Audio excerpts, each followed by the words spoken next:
Yeah, I'm sharing this video today because something came up. I was reading messages. I went on YouTube on my cell phone, and there was a message that I just received. I was talking about the other day this game, Final Fantasy 12, which it's Final Fantasy and then XII with the next to the fantasy part. Yeah, and that means in Roman numbers 12. And I put this game up today. This is my 100% completion. And the note that I pointed out was that there was something I forgot when I was talking about this game.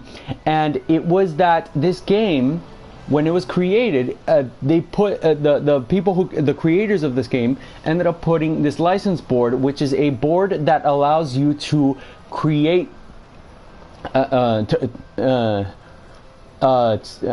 to create, it allows the characters to get stronger. And the board is based off of the periodic table from a science class. If you take a science book, it shows the periodic table, and this is what it is.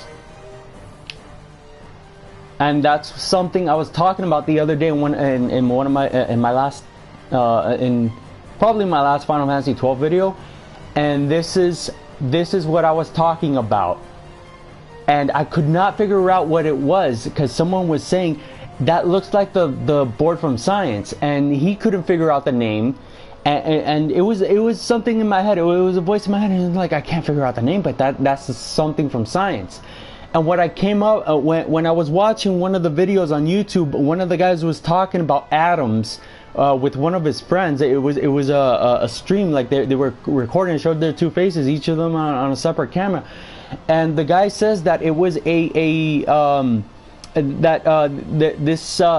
oxygen and whatnot was written down in the periodic table of science board. And when he said periodic table, that immediately made me get on here and write down and tell you guys not write down, but get on Final Fantasy 12 and show the board.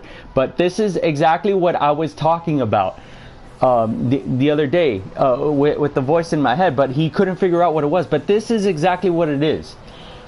This is the license board that the creators made. And there was also a PlayStation 2 version that has a much bigger board for each character. And there's 6 characters in total that you come across. You start off with one of them, and then you get like 2, but then they separate from one of them, and then you get 2, and the story continues on. Like, you keep traveling and all that stuff. This is a role-playing game, by the way. And in this game, you have the beginning half of the game where you choose half of the license board, and then when you reach a certain when you reach one of the bosses of the game, they tell you, did you select the first half of your license board? And the first half has 12 jobs, and you select one of the jobs to get that portion of the license board. And each job has a separate license board, and each job has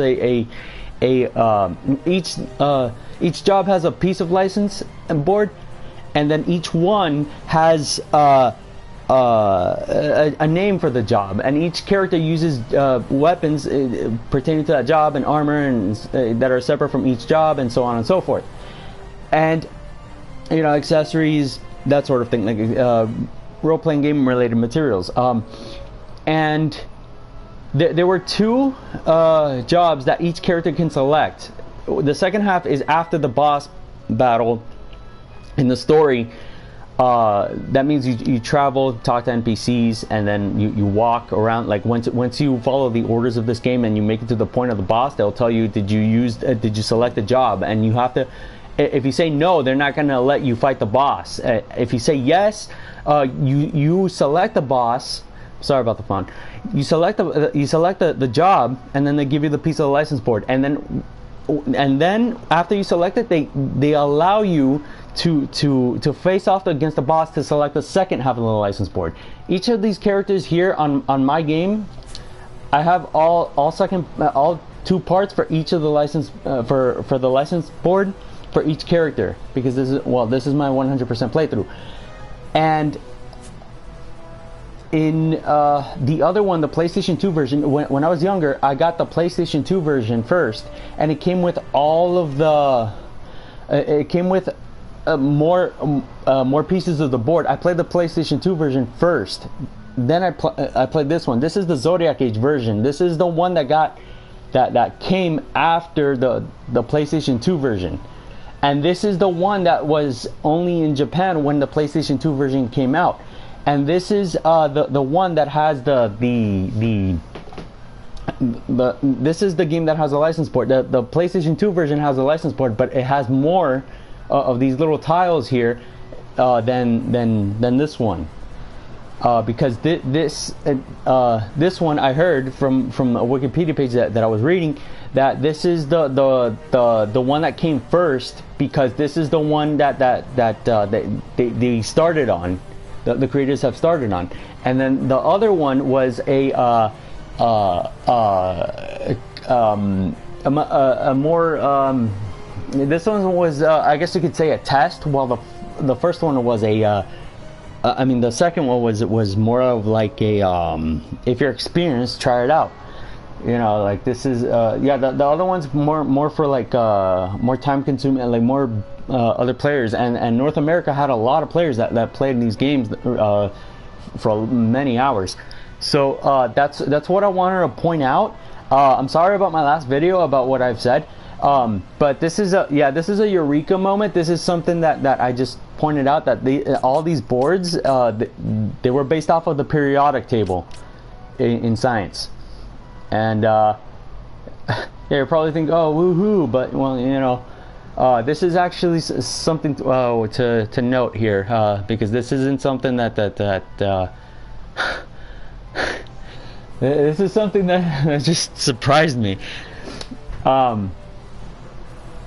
But yeah, this each character has a small fraction of the PlayStation 2 version license board. The PlayStation 2 version, it has many squares. This is the first game, and then which is called the Zodiac Age, Final Fantasy 12, the Zodiac Age, and then the second one was just called Final Fantasy 12. And the second one had the guidebook, and when they sold it here in North America, and yeah, and when they made the Japanese version in English, and they brought it here, they also made the book in English. They had translators for the characters, so they speak in English. And you can, in this game, before you start the game, you can choose what language, so the characters can talk. You know, when the subtitles pop up, the characters move their mouth here in the game in 3D, and they talk. That's something that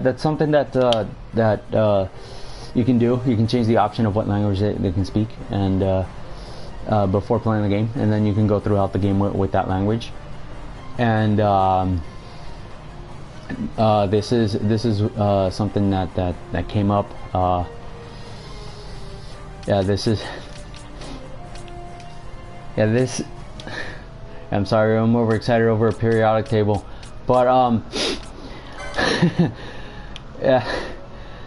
Yeah, all these characters have the this is a continuation of my last video of Final Fantasy 12, of that this has a periodic table of science. And that was just something I couldn't come up with, and I didn't get all the abilities here, but I mean, like all of the accessories here, because couldn't want to spend all that money for it. I just wanted to get the strongest stuff so I can take down those huge monsters, and I did.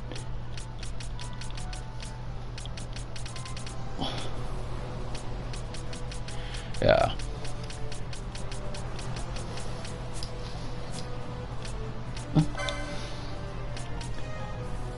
Yeah, the PlayStation 2 had this game, and then it got reboot.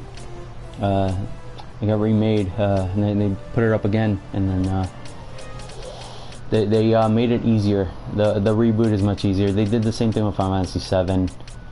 That's the one with the character with the blonde hair and the big sword and the purple military vest.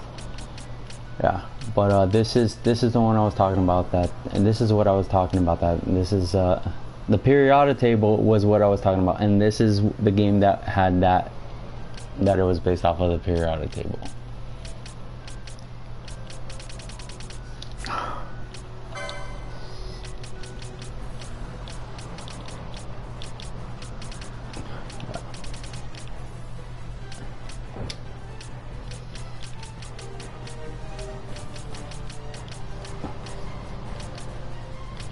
Yeah, that's all I want to say.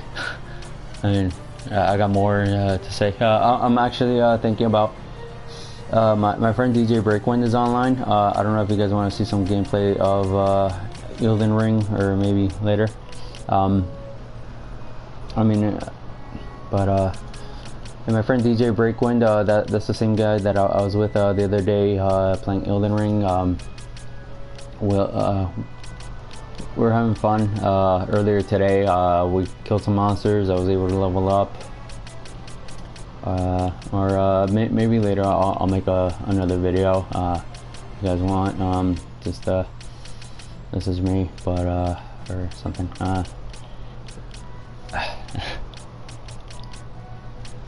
All right. Yeah.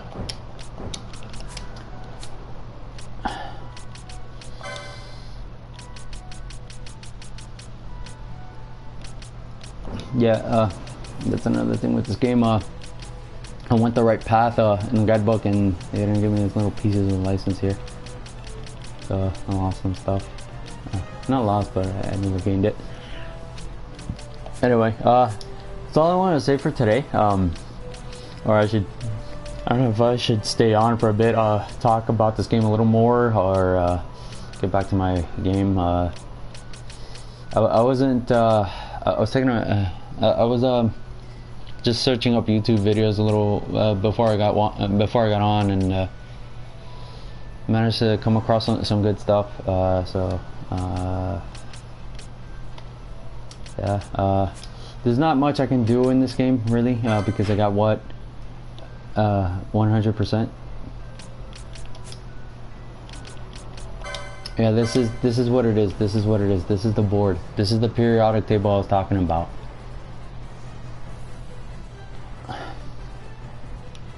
This is what I was talking about.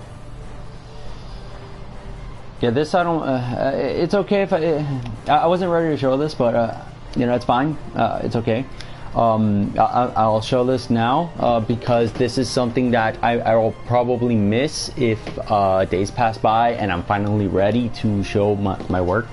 But this is the periodic table I was talking about. It's not called a periodic table, and it doesn't look like it. Although it does have the squares, it does look similar to it. And this is called a license board. These little tokens are licenses, and these are unlocked. Yeah, these are open. All of this is open to me because I opened them. It cost points, and those points are on the top left. If you see where it says Van, VAAN, on the bottom of that it says LP, and then on the right it says 19647. That's how many points I have.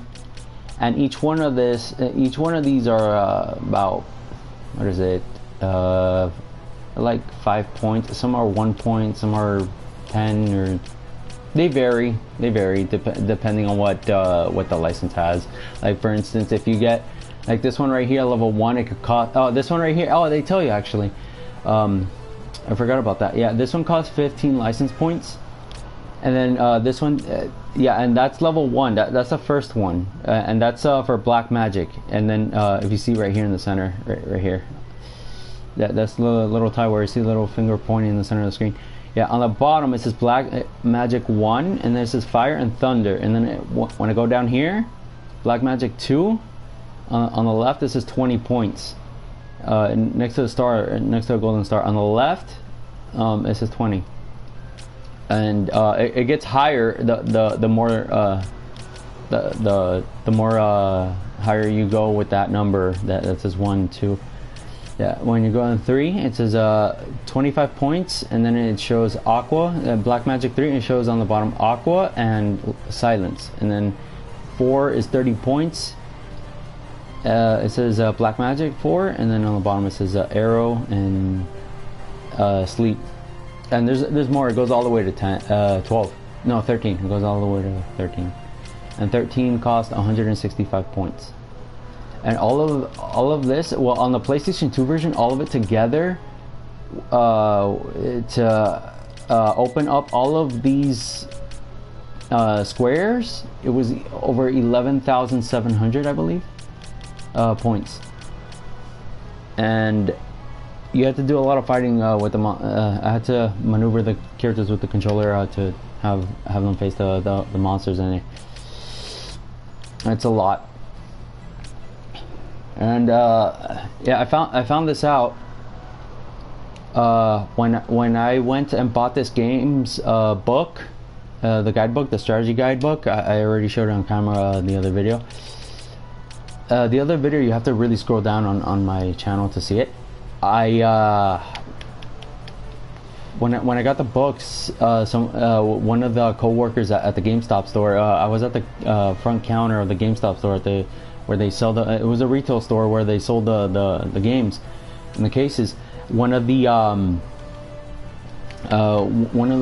co-workers there, she says, "You know what this looks like?" And I said, what was it?" And she said, that whole square thing I saw in those 2 pages of the book looks like the periodic table. And today it came to me that's exactly what this looks like. And I heard that this whole license board was based off of the periodic table from someone.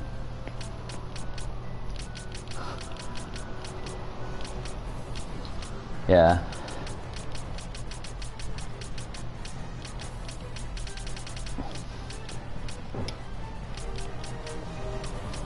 I don't, well, yeah, I don't know if it was, it probably wasn't, but this definitely says it looks like it was part of the periodic table, only because of how it looks. It has the little tiles, and each one has a description and a name and how many points it costs. Yeah.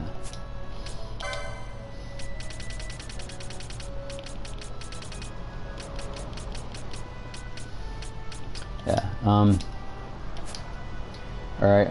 I have all the characters to maximum. I did all. Yeah, this one has 21,000 points. Yeah, each character has their own set because the thing is, the character can die, and when there's like 2 other characters left, the 2 characters get points, and the one that's dead doesn't get any points, or they get less points than the other 2. So that's why some of these characters have more than others, and they can never be exactly with the same points. Sometimes they could be, sometimes, but for a very small fraction of time. But they really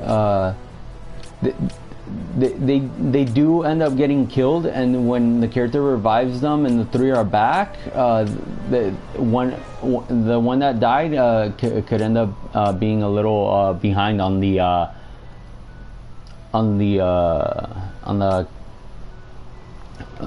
one of the characters can be behind in the license points compared to the others, because the other 2 characters made it out of the battle alive. So that's why you see this first one with 19,000 and this one with 21,000, while this third one over here has 17,000, and then the one on the bottom left has 17,000, the one on the right has 18,000, and the one on the right of that is 19,000. So you got 2 17,000s, 2 19,000s, and 18,000, and 21,000. So yeah, that's a hell. That's a lot of dying. They can lose. Well, it depends on the monster, because each monster gives a certain amount. Like each one has like a little enemy can contain 4 points, while a much bigger enemy can contain 160. It really depends, and sometimes even big monsters can contain less than 160. They can contain like 40 points or so. While some little monsters with strong defense can have like 130 points. So it depends. It depends what monster and how much defense it has. Because that's how it is. That's also something I noted too, is that the price I noticed that games. I'm not offending games or anything like, but there was something I noticed too, like a game that has cartoons. Like if you get something like Crash Bandicoot, Sonic the Hedgehog, or even Popeye, that costs $30. When you get something, some of those games can cost $30 or $40, or maybe even $50. This one cost $50 because this was a reboot of the PlayStation 2 version. Well, here in North America, and in the other places it's different. This one's the first one, and the other one's a reboot, or something. There's like when you get a game with cartoons, it could cost $30 or $40. Reason being is because it's either meant for kids, and kids can play it, and it also has not a lot of content, and then, or it depends on how much time they also created the game. And then on the other games, like for instance something mature, no, not mature, something that's not cartoon like, something realistic, can cost a lot more, because probably the graphics are much more. So like that's something I pointed out. Like usually when I look at Crash Bandicoot, I see it sells for $40, but when I see something like Splinter Cell Chaos Theory, not Splinter Cell Chaos Theory, sorry, Tom Clancy's Splinter Cell Blacklist, it cost $60, but that was on PS2. No, I'm sorry, PS3 was $50. But I noticed that the games with the cartoons cost cheaper than the ones that are not cartoons. And my guess is because the content, it could be for kids, and that's could be that's another point I pointed out. Like I don't know what the reason is why some cost 40 or 50, and I don't know why others cost 60. Yes, some video games cost $40, and I know that when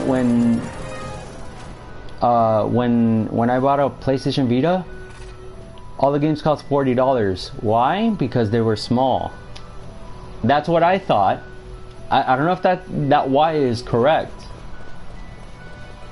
but I did notice that they are $40 because the games are smaller.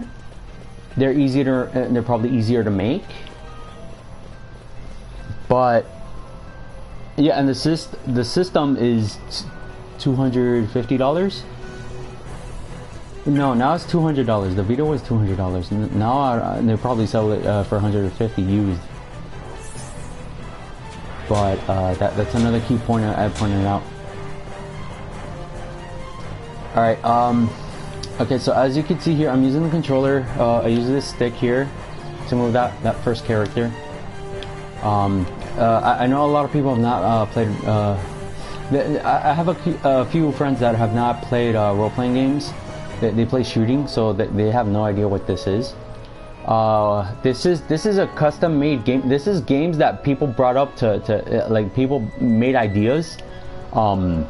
Like these ideas were either influences of other characters, or they were just they had no money to live, and they decided to design these characters, and they did this. I haven't spoken to any of the creators, but I did when I was back this. I know I've mentioned this before. The year 2016, that was a year that was glorious for many people around my age, because that was a time where the 15th game of this one came out, and everyone played it, and they were like, "Oh man, this is so amazing." And when they completed the game, they like moved on. They said, "Oh, we're gonna have children, we're gonna do this," and like I never saw them again. I don't know what happened. Like that year was amazing, because that was when everyone was excited for the 15th game of this one. This is the 12th. And when I was gonna say something about this now, but this one. Oh, this one. Not a lot of people know about this one because this one was something. This is something that like people just came up with. This is an idea. Like you say, oh, this is false, but like I kept saying that this is not true. None of this is true. Like this has happened. I see it, or I've walked into your house and I've seen it, but it's not true. There's something I'm trying to say. There's something I wanted to say that it does it. Like, yeah, it's not true, but it's because it was made to not be true. Like this is something that was created for people to enjoy, because this was a part of the entertainment industry. This is something that a lot of people enjoyed when they came out. When they saw this, some people were like, oh, this is weird. But then when they did something like this, if the person next to them, if they had a person next to them that said, see what this does, if the person actually did that, and the person who judged the game and said, I don't like this, actually went like this, then they said, oh, we're gonna try this out,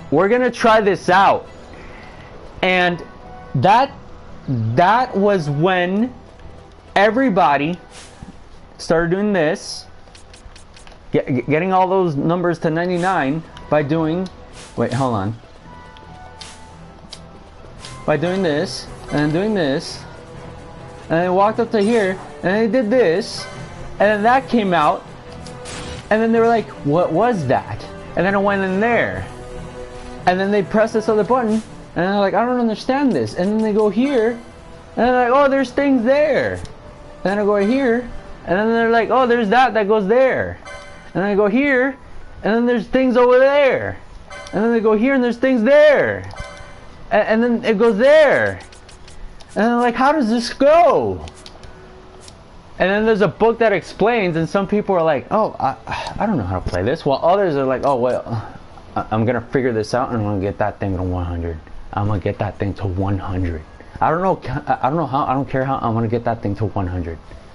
And they are, and this game only went up to 99, but when they read the book, they're like, oh, we're finished.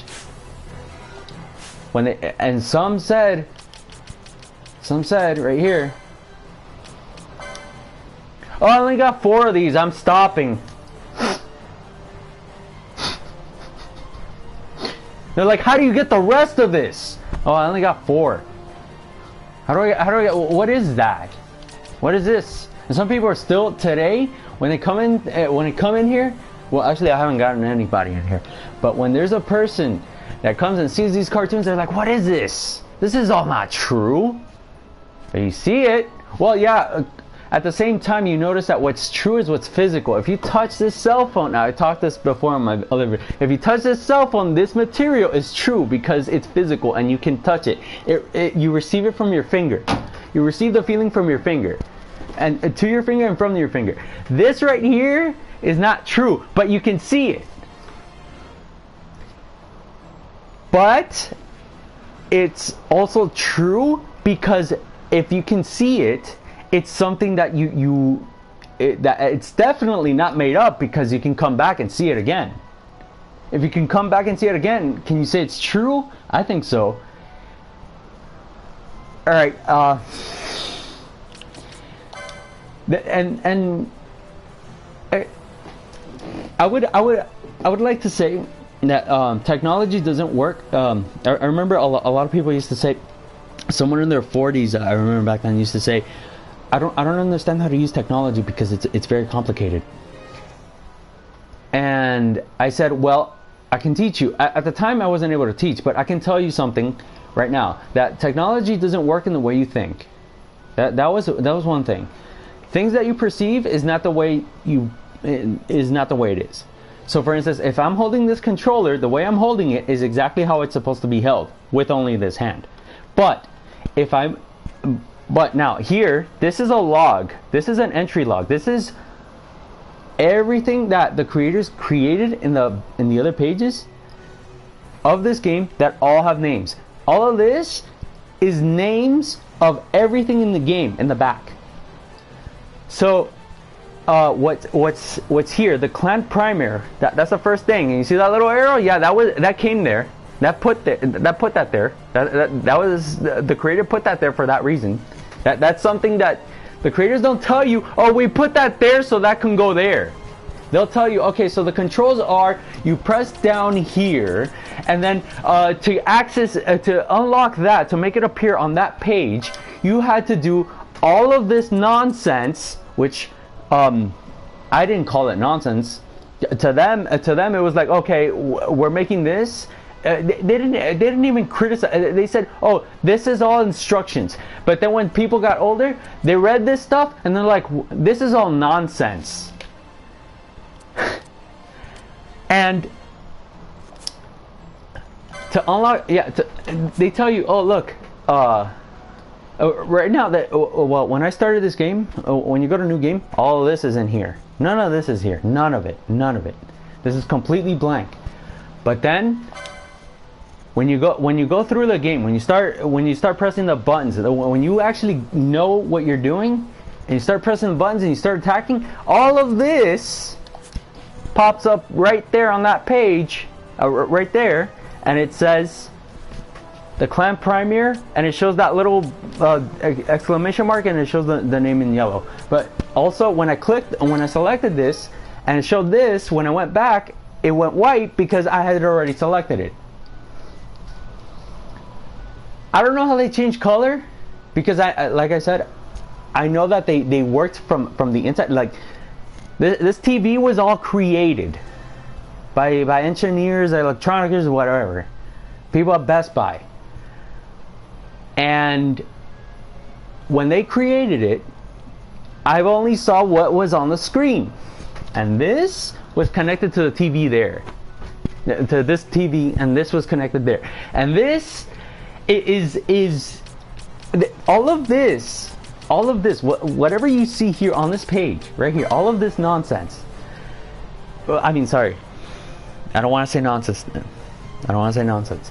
But all of this that happens, all of this that's in this page, is put there, and that is put in, stays on this page, and this is everything that I did. This is everything I did. And you want to know what all of this is on this page? Press this little button. If you ain't scared, you press it, and you see all that I did on that page. There's your dictionary. There's your dictionary for what I did from what someone else created. And I did all of this plus more.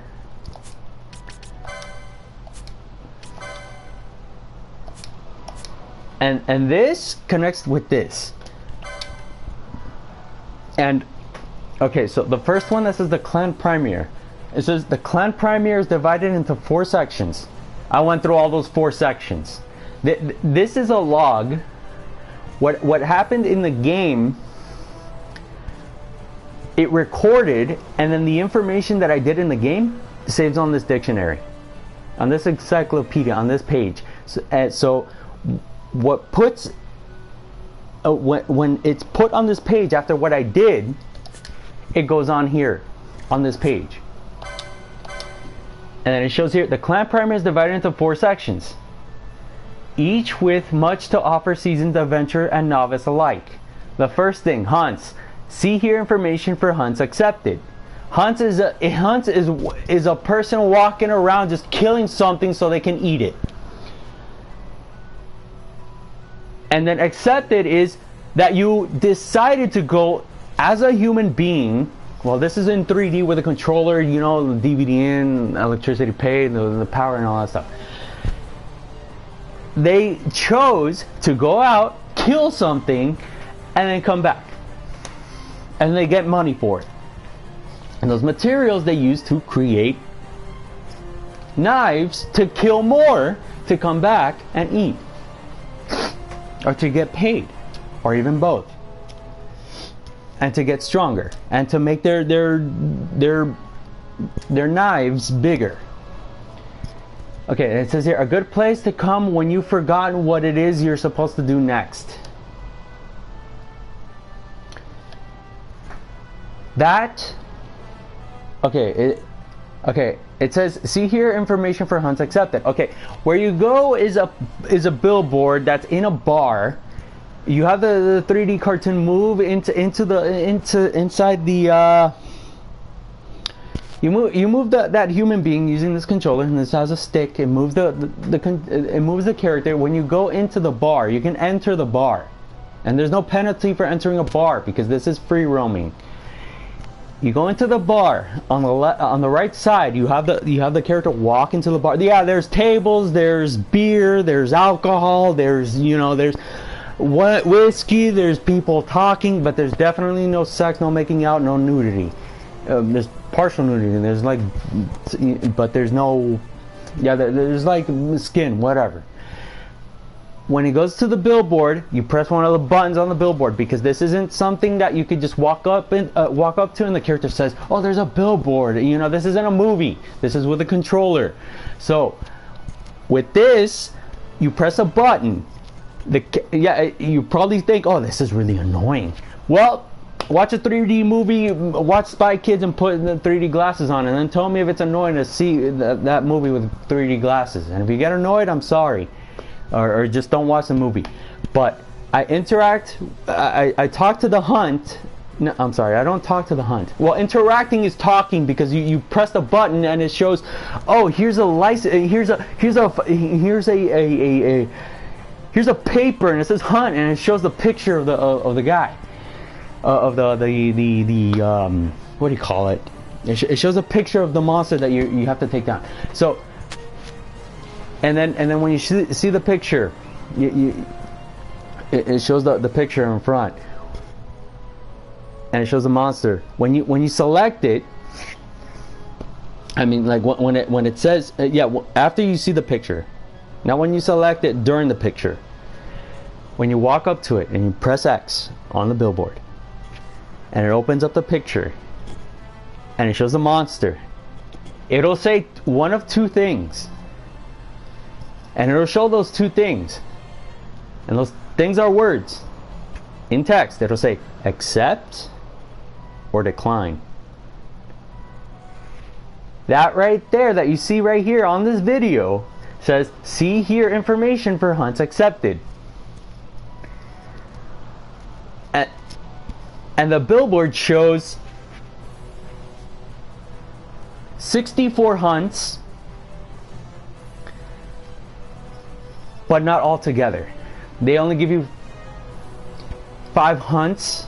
When you complete 3 of those 5, they open up another 5. How? It doesn't happen because you don't see it.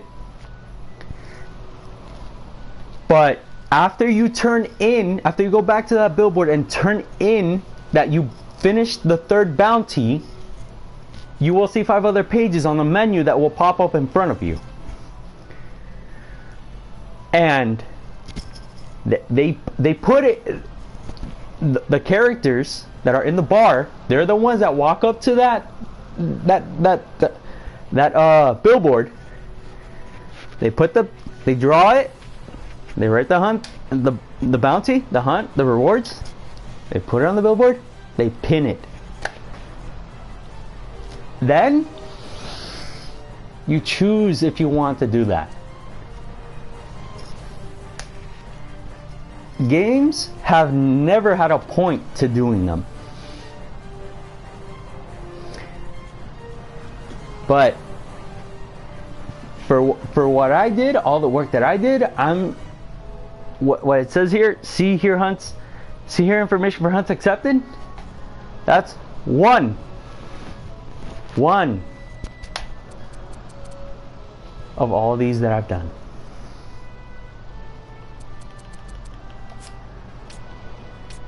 Only one.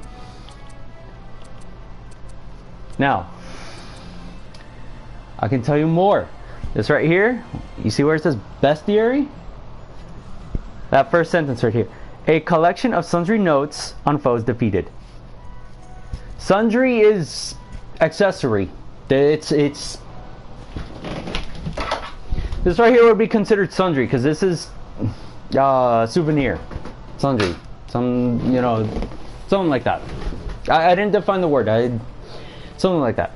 But it's a collection of notes on foes defeated. Foes. If you know what foes is a opponent. It's another word for opponent. And this bestiary is a collection, which means an encyclopedia of all the monsters. All the opponents, because it could be monsters, it could be humans, it could be ghosts, it could be vampires. You don't know what it could be. But it's a collection, which is a huge list of all the monsters destroyed, killed, evaporated, gone. All right, and it says here on the bottom. Oh, this is just a notice for the collection. Check it frequently. You never know what you might find. Something of use. Yeah, this is a game. This is a video game. And on the bottom of this, yeah, that's the second thing I did. How many monsters are in this game? There's probably about 300, over 300. Over 300. Right here. Thanks for the good work. Alright. Right here, number 3. The third thing, Sky Pirate's Den. This is the first thing I did before the Platinum Trophies here on PlayStation 4. The number 3 here, the Sky Pirate's Den, this was achievements before achievements. This was achievements before trophies. It says here, a lively hideout that becomes all the more lively as it fills with tokens commemorating your feats. That means a hideout, a birdhouse. That becomes more exciting when you get tokens, medallions, badges, whatever you want to call it.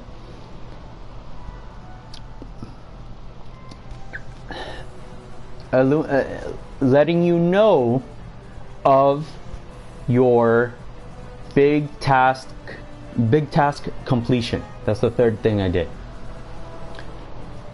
And then right here, the fourth thing, Traveler's Tips, important tips on how to make your way across Evilis.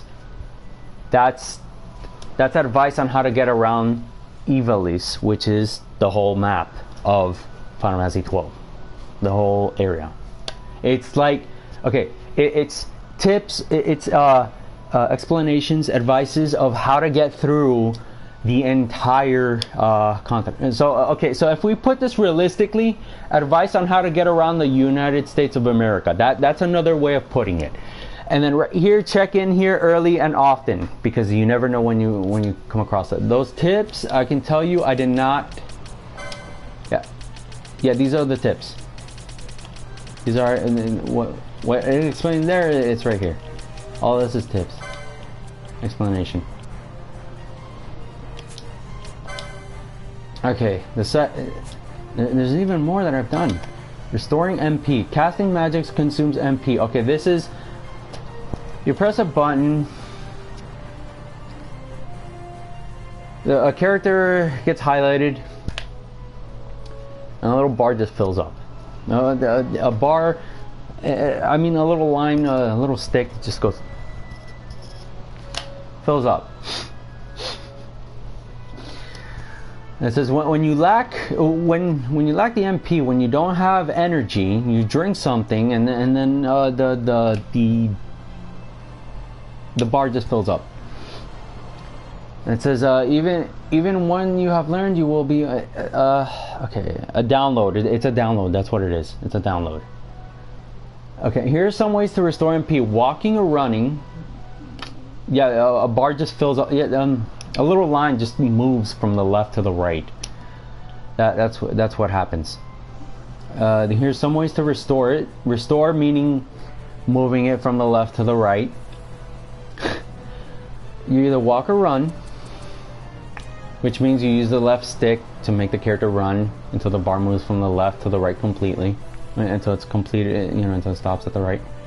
The second thing, examine a safe crystal. I don't know anybody who doesn't know what a crystal is. A crystal is that thing, like, go to a jewelry store, you'll see what a crystal is. It's a diamond that's see-through. It can be any color, but most of them are transparent, and you can see through them, and they have the little rainbow on it, and it has a bunch of lines. You know those little sharp lines. It's a rock. It's a piece of rock that it actually exists. And it says here, this I did many times. It says examining a safe crystal. A safe meaning you're able to copy the file, you know, to save the characters. So if the character killed something and ate it, you can go to the safe crystal and you can make it shine bright for a moment, and then it gets back that little line that fills from the left to the right. That's what it's explaining. And then you can also put the information into a file. So like it puts the character into a I just completed this. It's like a camping zone. Like they sleep there, and then the next day, after they already finished killing the person, the animal to eat it, they come back and they go and kill another one. So if I finished one of the hunts and I save and I come back, that hunt I don't have to do it again. I could do the next one. So it's a progression save. Okay, so here then the third thing I did this too. Use items. That was what I was just. It was something I was just talking about before. You press a button, you press another button, the character shines, it's done. That's how you use an item. You press a button twice, and the character does use items. What you do here, the character does it there. Okay, by using battle menu to select either ether or similar item, a large amount of MP. Ether is a drink, and it fills up a line. A large amount of MP can be restored instantly. It fills up the little line faster. The download goes faster. Consuming the item used in the process. Consuming, drinking. The item, the magic potion, the drink, used in the process, used during the time. Different items restore varying amounts of MP. Okay, so ether restores moves the bar from the left to the right in a very small portion. A mega ether fills the bar from a small portion to a larger portion. So if you get an ether or a mega ether, whether you want the line big or small depends on which one you want. And if your character's level 1, you're going to want the ether, but if your character's level 99, you want the mega ether. So that's how that is. Alright. Okay, teleport. Travel made easy. Okay, this is your GPS. Okay, so you touch your GPS on your phone and you disappear from your car and you reappear in another car. That's what teleportation is. I don't know if you see. Yeah. Okay, I'm not gonna say it. That's what teleportation is. But it's with a crystal. When the character walks up to an orange crystal and you press it, like when you use the stick and you move the character to the crystal and you press X on the crystal, that crystal is going to give you teleport. Like a little menu is going to pop up and it's going to say teleport. You select teleport, and then you're going to have a huge list of names of where to go. You press down on whichever location you want to go to. If there's something, like if you want to hunt somewhere else, you pick the name, you select it. These names are based off of Evilis, which was it's all created. It was all created, and when you jump in there, it takes you there, and then you can start walking around killing monsters. Okay, and killing animals to eat them. Okay, so should you investigate a gate crystal with a teleport stone in your inventory, you will be able to access the teleport menu. The menu lists the gate crystal. That's what I was just talking about. When you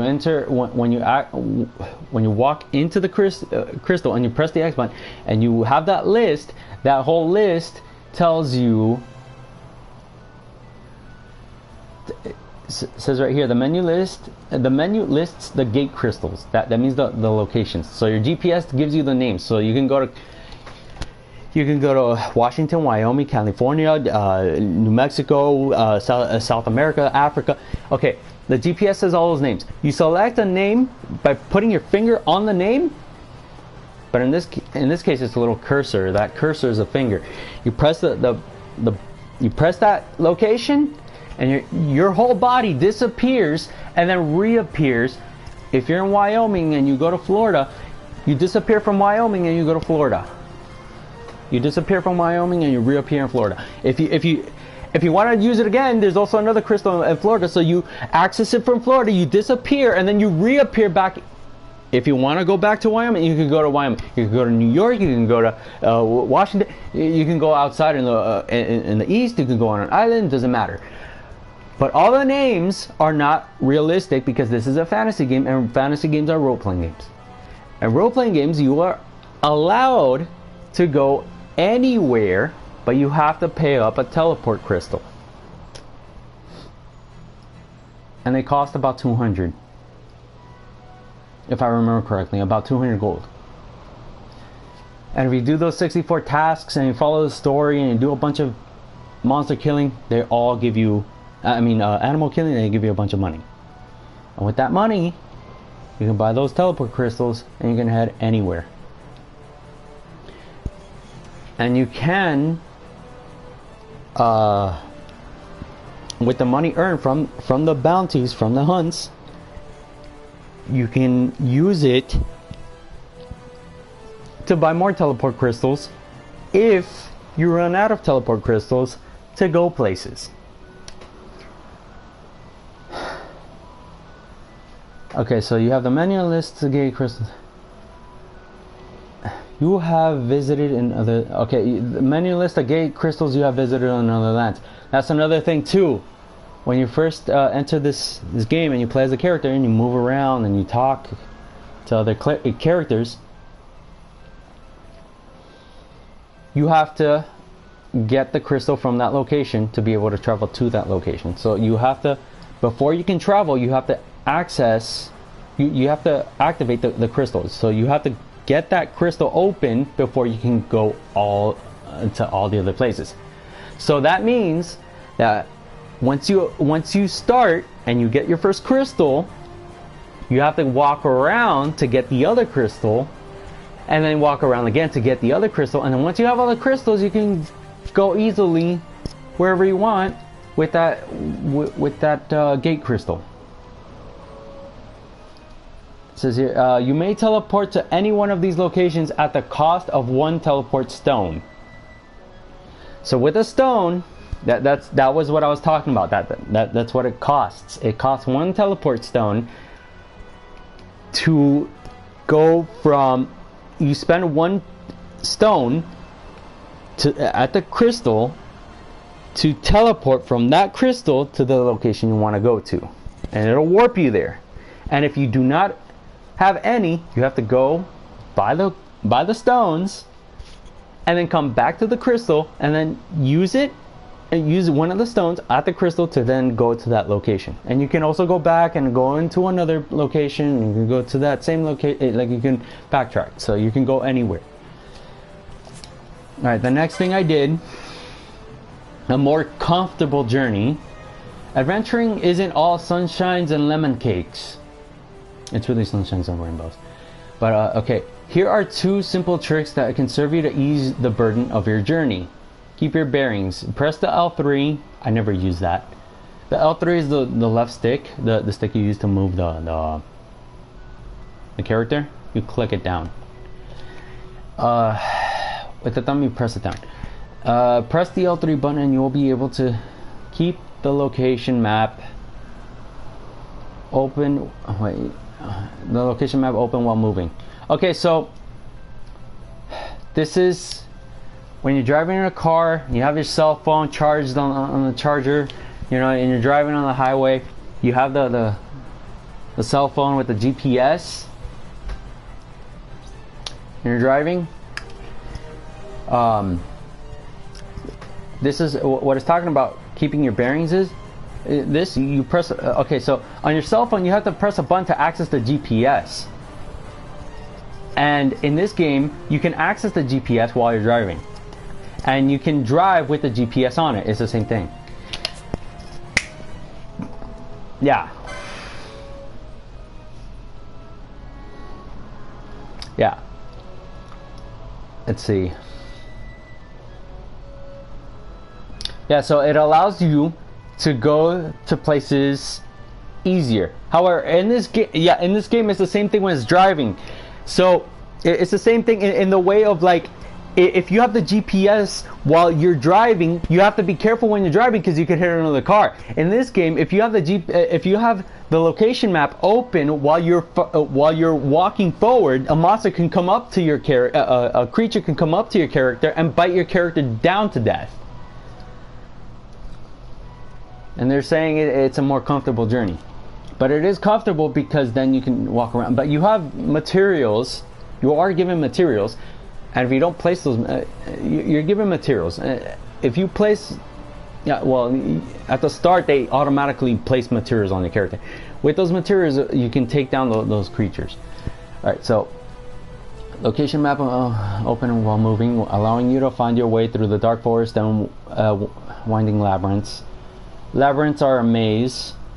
Winding is that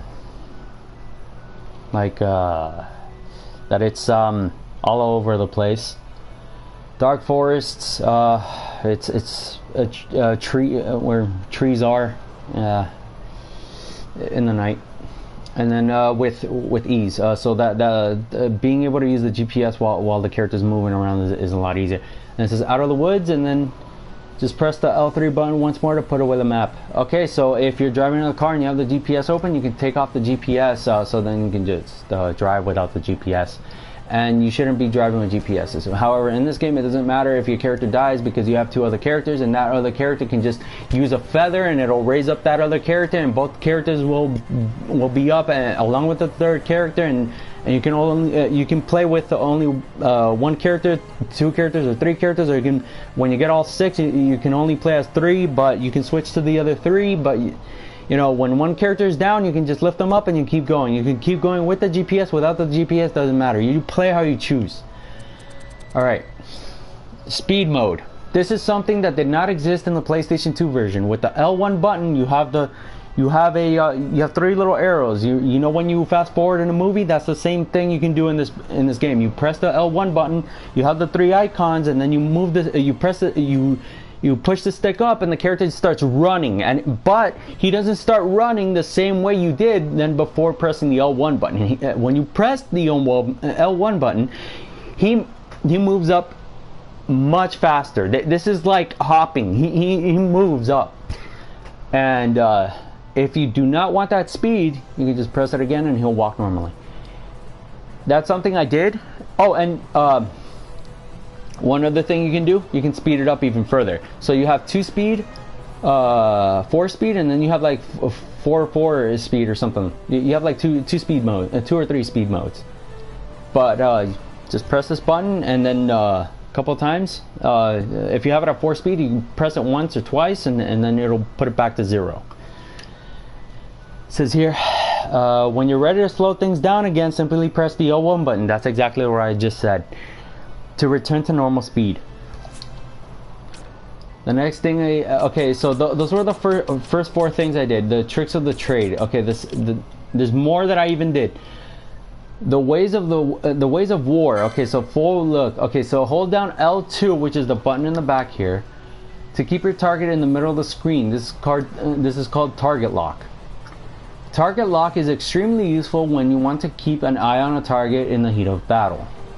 So you just press a button, and a little cursor, a little circle with a dot on it, just appears right on the monster. It's not hard. I never used that. Some of these things I never used, but I've done much more than this. Okay, hold R2 to flee from battle. That I've done. I had to do that many times, especially when I got to in the 70s, when the characters were in the 70s. My characters right now are in the 99. They don't have to do that R2 stuff. But R2 is to flee from battle, which means run away from the monsters. Fleeing causes party members to cease all actions and run for their lives. Run away from battle. Be warned, fleeing cancels... Oh, that's another thing too. When you run away, it cancels all of the meters filling up, because there are other meters that downloads that happen to strike the enemies. It cancels all of them. It cancels the skills, the magic abilities, the techniques. Oh, the characters cannot block. So they if a monster is running up to the character and the character puts their arm up to prevent the monster from biting the character, the person does not put their arm up. So that's what the R2 button does. It cancels out block. It cancels out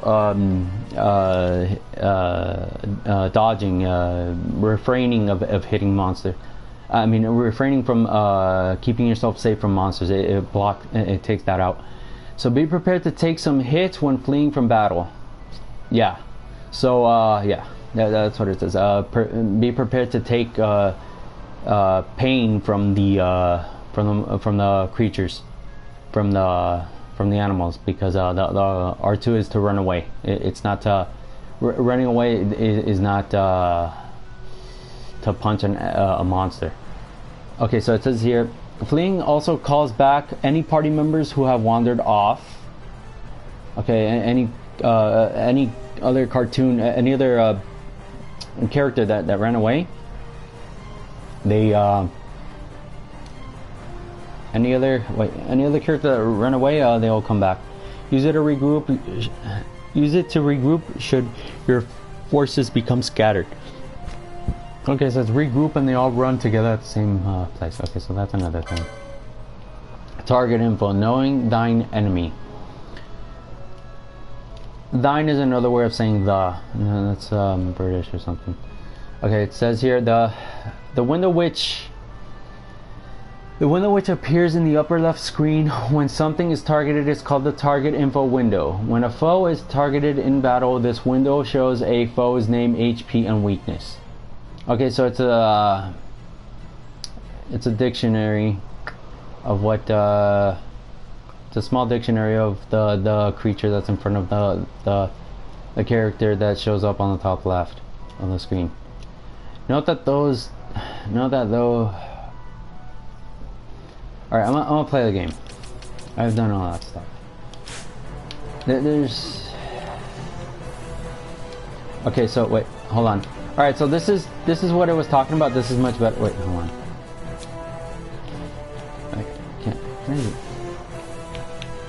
Okay, wait. Okay, so...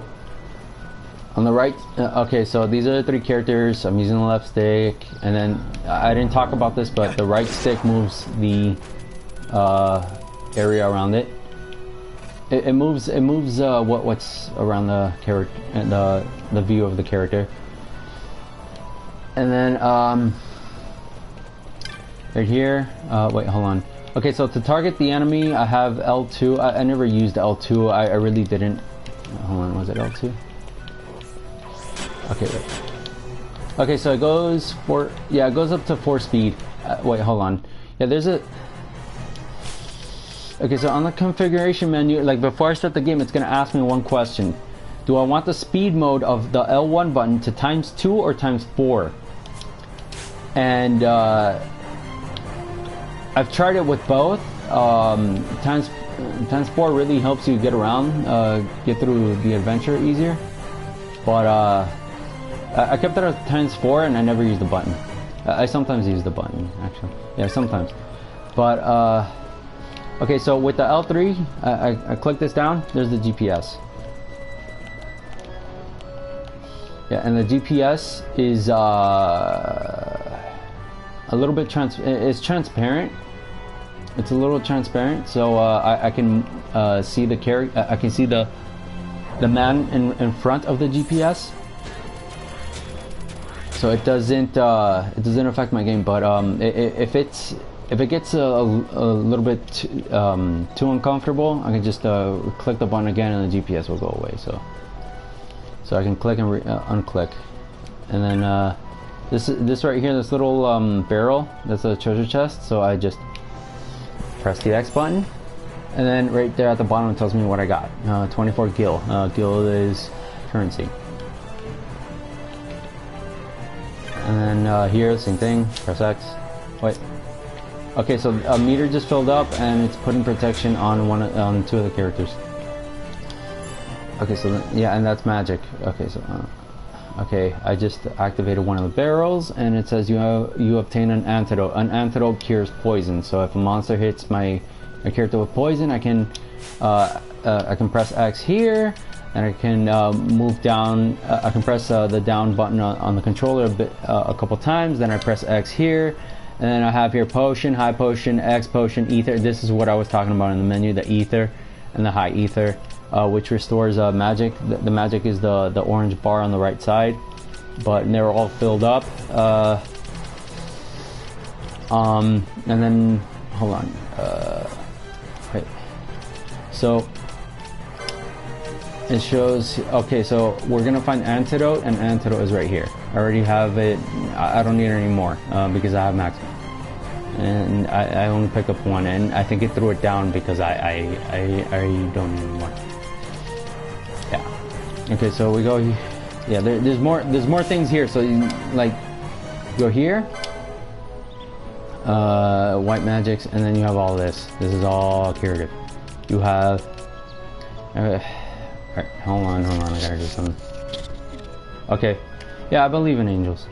Alright, so on the left, you got here Cure, Cura, Curaga, Curaja, and then you got Renew, Raise, A-Raise, Suna, Sunaga, Blindna, Vox, Poisona, Stona, Cleanse, Dispel, Dispelga, Protect, Protectga, Shell, Shellga, Bravery, Faith, Regen, Confuse, and Holy. That was white magics. Okay, this character does not have black magics, time magics. It has green magics, white the white magics I mentioned when I was saying holy and cure and all that stuff. Those are white magics. And then he has techniques. He does not have arcane magics. Okay, so let's see what. Okay, we can look at green magics. Green magics is oil, reverse, decoy, drain, bubble, and siphon. Techniques. There's steal, first aid, Libra, charge, shades of black, poach, traveler, charm, guild toss, stamp, revive, Achilles, shear, and Adel.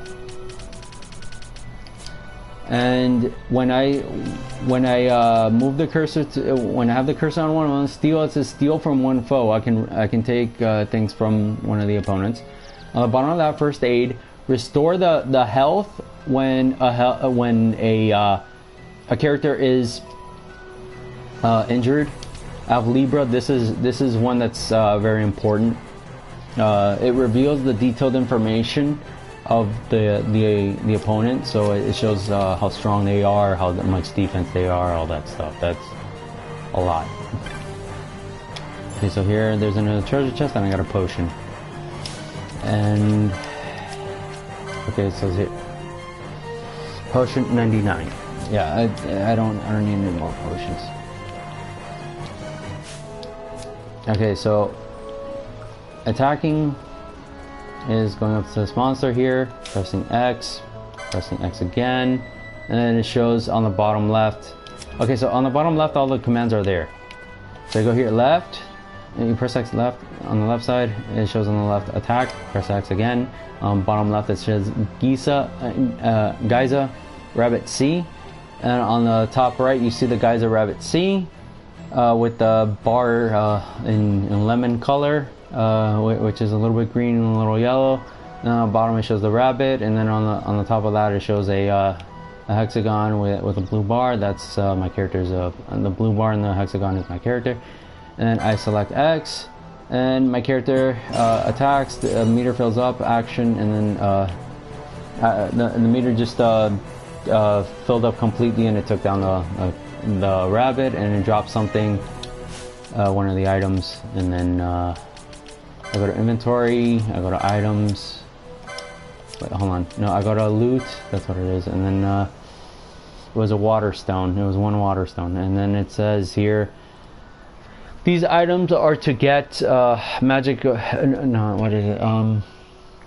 These items are to create. Let's see. Wait, hold on. Some of these items are to sell. They're just used for money. Okay, so water stone. I got a water stone. A stone infused with the power of water. It looks like an ordinary stone, but gushes water when sundered. Okay, so how this game is played is you have two ways of doing it. You can do it manually with the first character while the other two characters attack. You can have the back two characters not attack, or you can have all three not attack if you're just looking for something. So right here. Wait, hold on. Okay, so he's gonna put haste. Hang on, one of my characters is gonna put haste, which it speeds up the character. Okay, protect. Hold on. Okay, so the characters do these things these actions automatically. And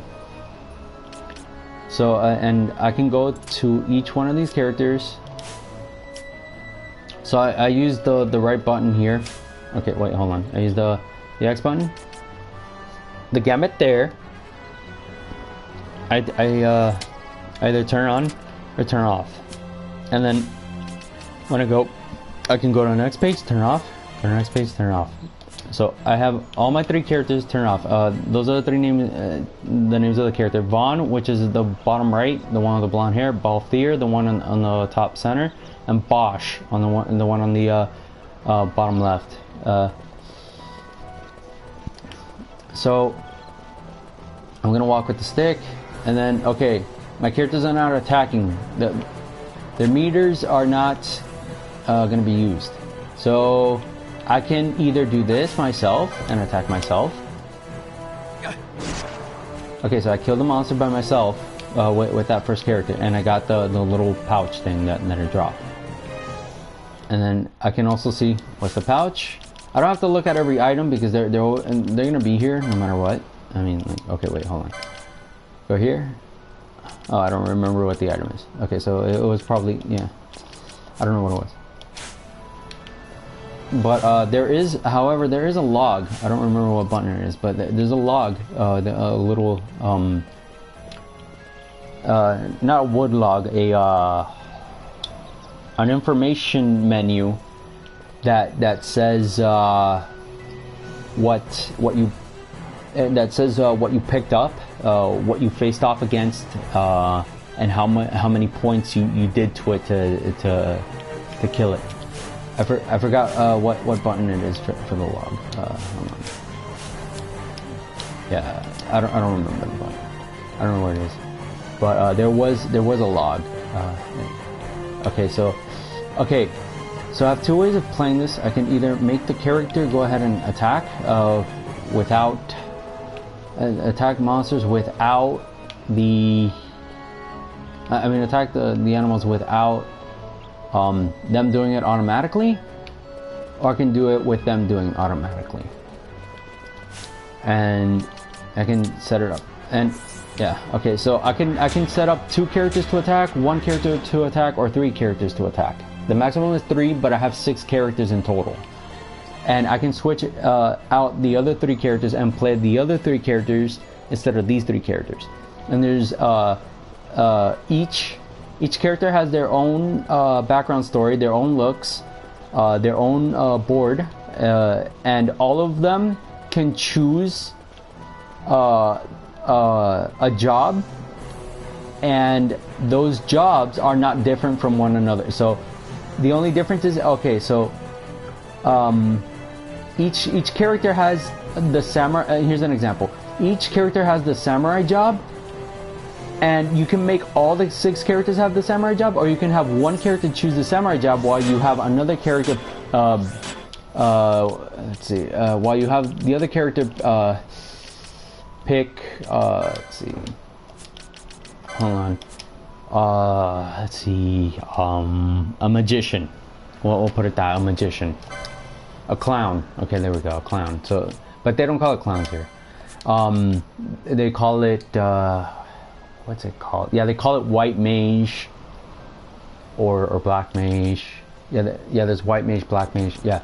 So you get, and they all have white mage, black mage, samurai, archer, knight. You know, they all have that, and when you have one character as a samurai, you can have a second character as a samurai, but it's good to have one of each instead of two of each, because it's much you don't want to well, the thing is, you don't want to see one samurai facing off against another animal while you have a second samurai facing off against another animal, and then you have a white mage in the back using cure, using prayers to put light on the character to fill up their bar if they're about to die.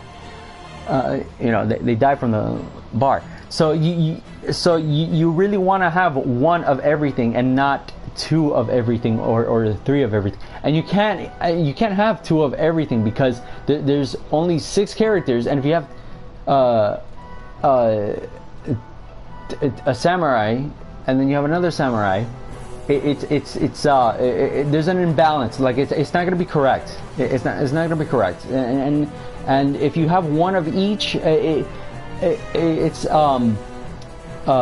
won't mess up your battle. There are ways to mess up that you cannot get 100%. There's only one way to mess up, though, but it's not with 2 samurais and one magician.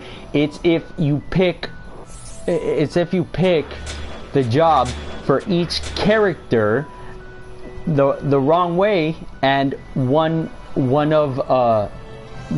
job, like if there's in total, wait, hold on, if you have all the 6 characters, select one job. Oh, here they are on the right side. It says Ulan, Black Mage, White Mage, Archer, Red Battle Mage, Shaikiri, Time Battle Mage, Bushi, Machinist, Knight, Monk, and Foebreaker. So those are the jobs. 1, 2, 3, 4, 5, 6, 7, 8, 9, 10, 11, 12. That's 12 jobs.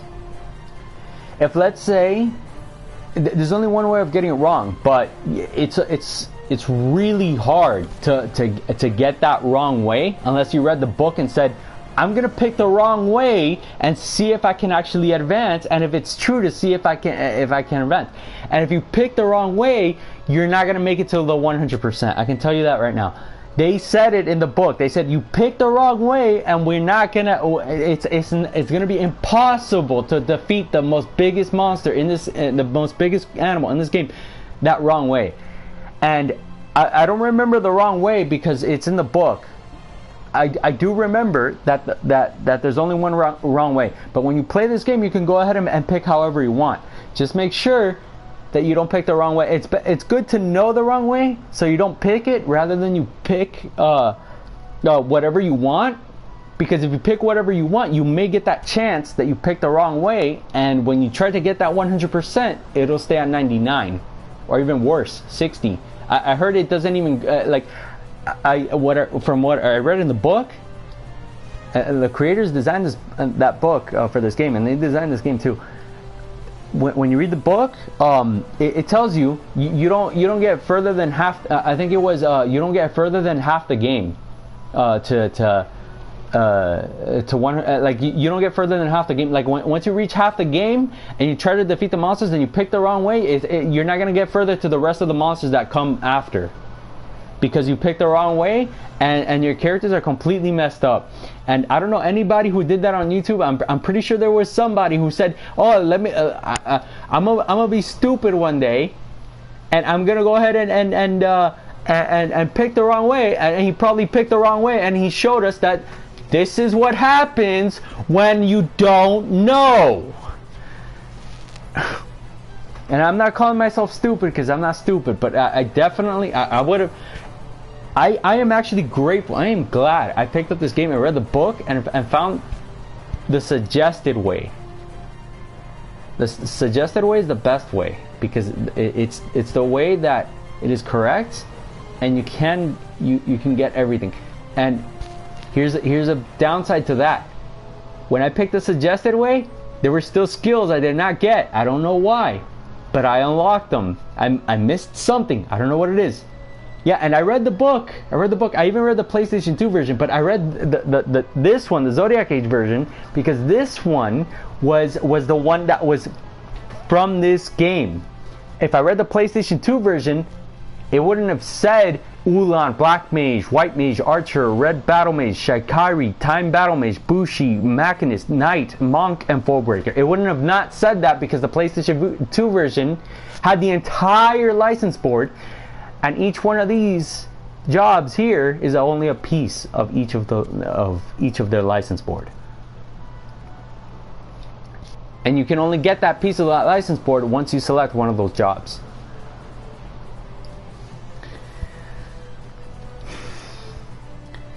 That was the thing, and I'm glad. If I made the mistake and picked the wrong jobs by just guessing, I would have never seen all of this 99. And then this is the whole map. This is all of it. I unlocked it. This is all of it. This is all of it. This is not just 25%. This is all of it. This is all of it. And I can move this around. Okay, look. Left is left, right is right, up is up, down is down on the controller. Okay, this is basic stuff. If you don't know your left, from your right, put your hands out, and the one that has an L between your index finger, which is the finger you point, and the thumb. If your index finger and the thumb shape an L, that's your left hand. That's how you tell the difference between your left and your left hand and your right hand.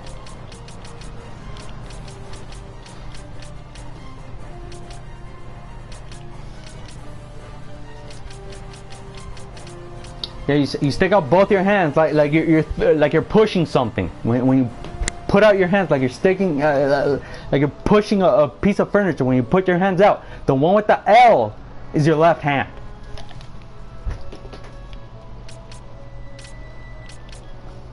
Where you see your index finger and your thumb, though, that's your left hand. Well, I'm explaining this because I was called here because I had a eureka moment. Now this game has a periodic table of science. That was the eureka moment. And periodic table was the thing I could not remember. And it's been an hour and 23 minutes. Alright, key items. All these monographs. Yeah, there's an achievement for this too. I got all this. A treaty blade, I remember this. Yeah, all of this right here, this is a part of the story and the side stuff and all that stuff. Okay, so you go here, loot. Yeah, okay, and this is what I was talking about. When you go to loot, this is where your teleport stones appear. I have 98 of them. I had 99, but I used one, and I got here. And that was in my other video. I went from hold on, where did I come from? Okay, it was no, it wasn't here. It was on the right side. It was like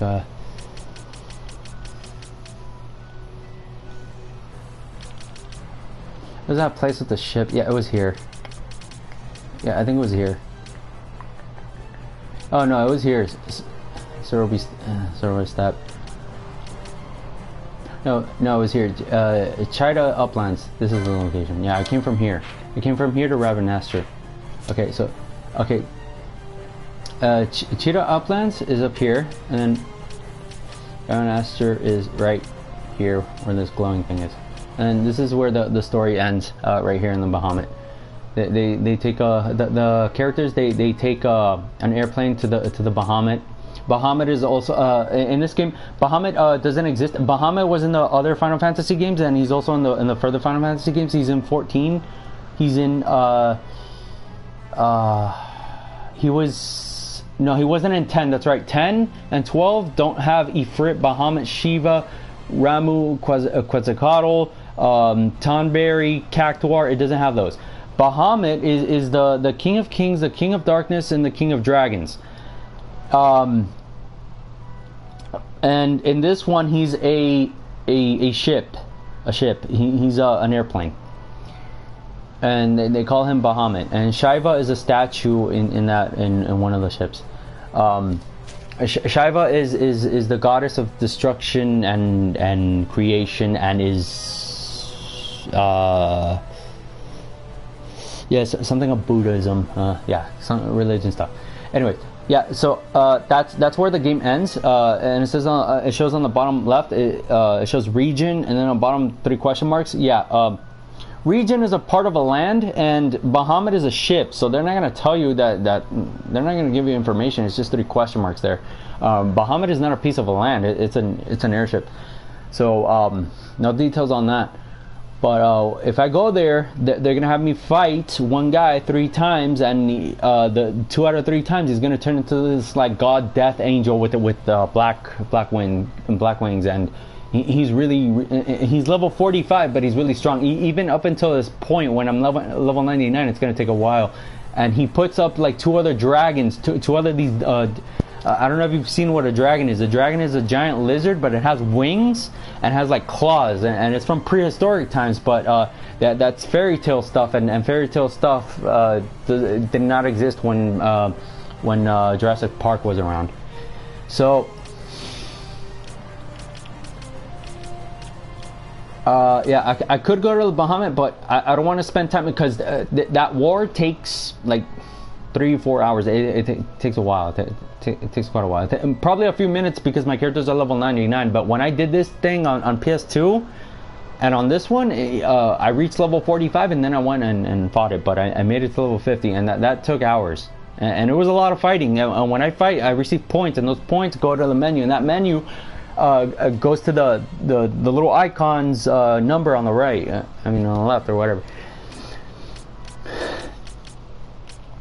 Yeah, and they take the ship, and then they say, "Oh, this happened. You know, we're gonna go into war." And then the guy says, "Oh, I'm not gonna take any BS from these 6 people. So we're gonna go ahead and fight." And then he sends them to a fight, and then he gets like this Super Saiyan, you know, like this Dragon Ball Z Super Saiyan stuff.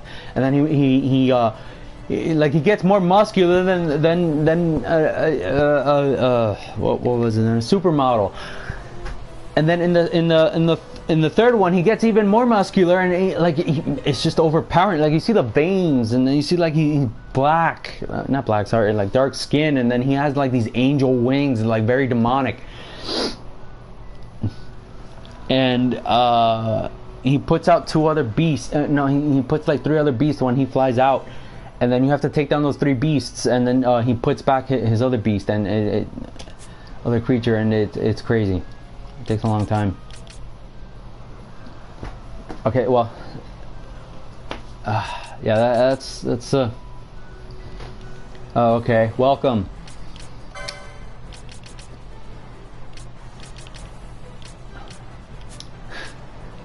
Thanks. You can go ahead and jump in on the on YouTube if you don't feel embarrassed, but if you're busy, I can understand. Hello.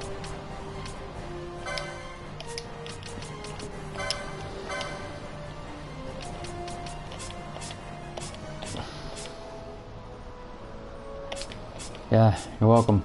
That's something I do. Not so much in real life, but I do do it in video games. Yeah.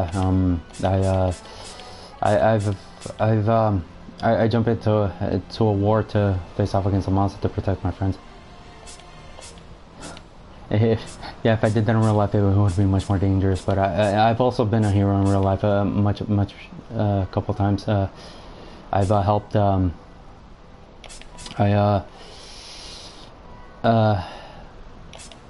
I've helped my ex. Well, I'm not dating right now, but I did date a girl back then when I was in college. When I was about 25, 26 years old. Right now I'm 32, going on 33. This young girl.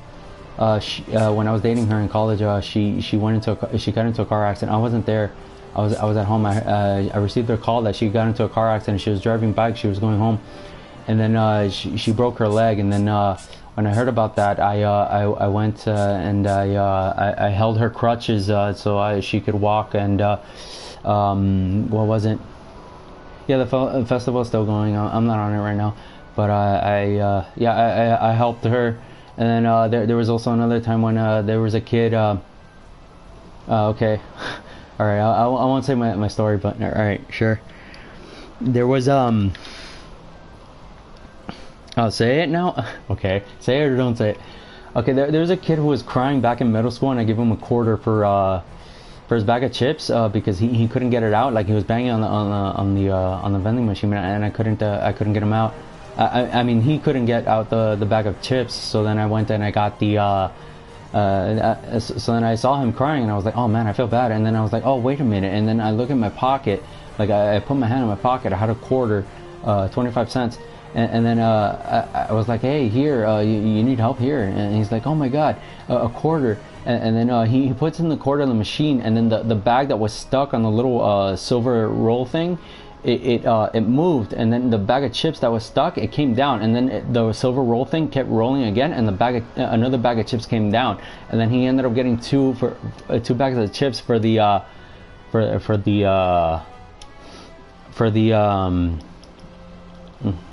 one that was stuck, and for the one he paid for. And he's like, oh my god, thank you, you're so nice, nice. And he cried. And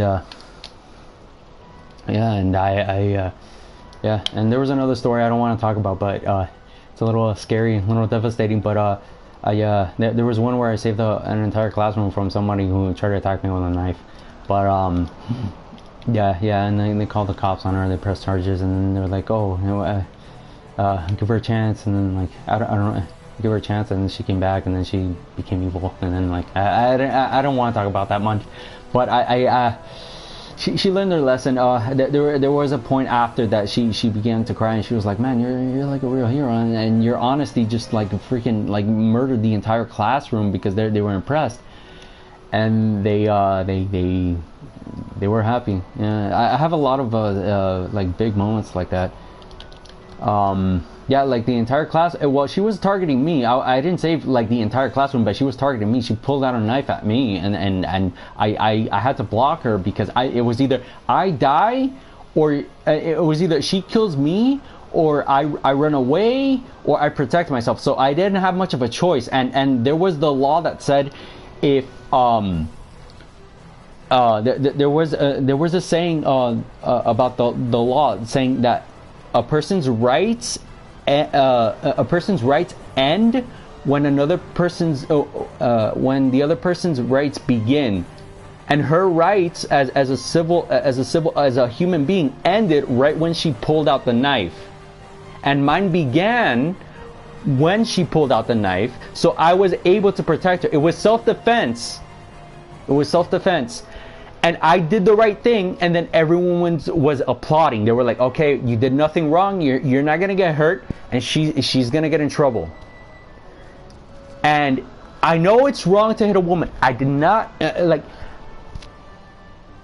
it was self-defense. And I cannot be blamed for it. And the entire classroom was stunned. And if she would have killed me, who knows what she would have done with that knife to another person? Who knows? But I took out the knife from her. And it was either I die, I push her, I scare her away, or they call the cops. But the cops were going to take a while. And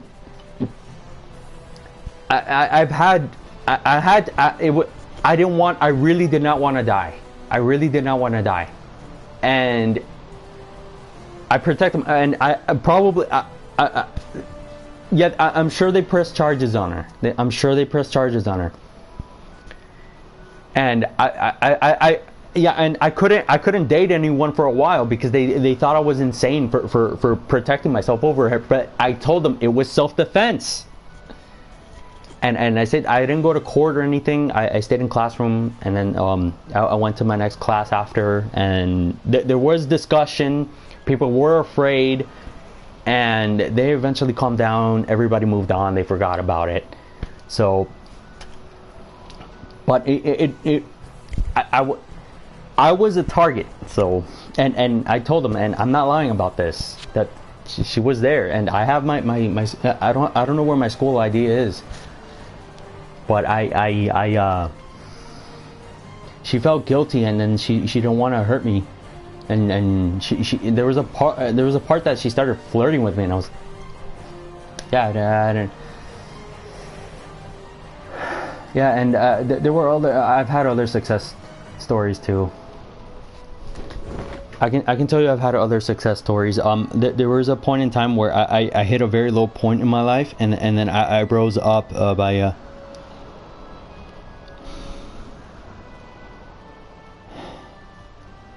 I rose up and I made something like,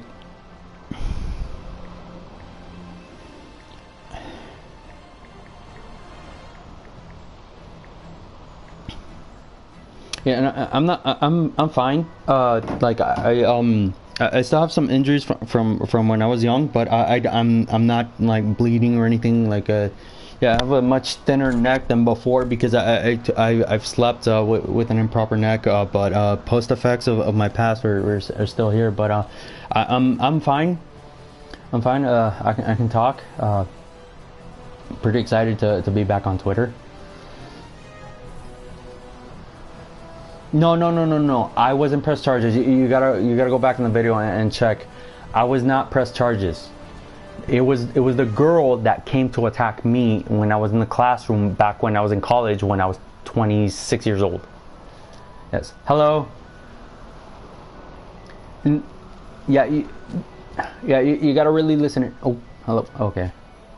Yeah, you gotta really listen and pay attention to what I'm saying. If you can hear me well.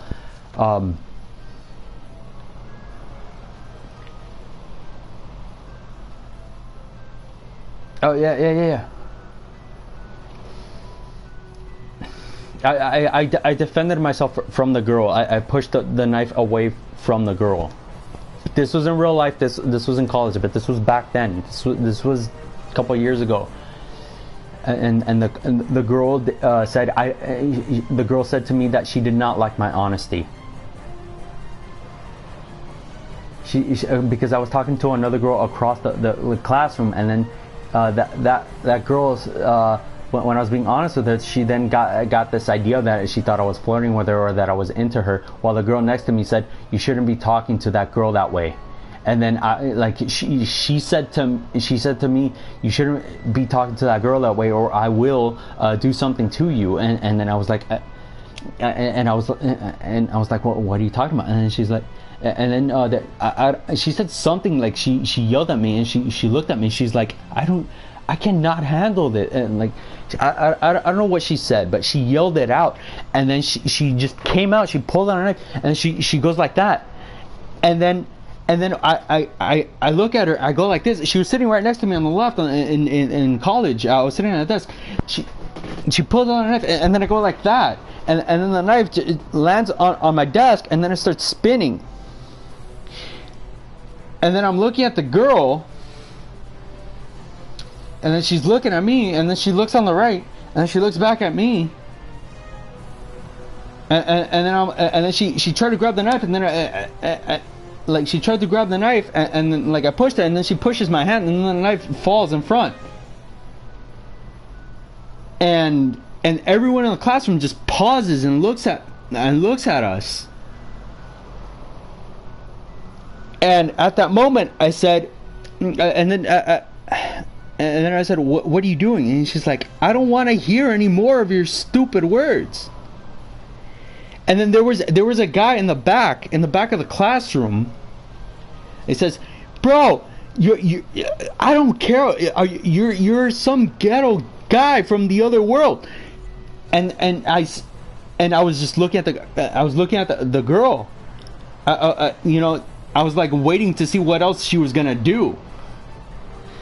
and the knife was still on the floor in front of the classroom, in front of my desk.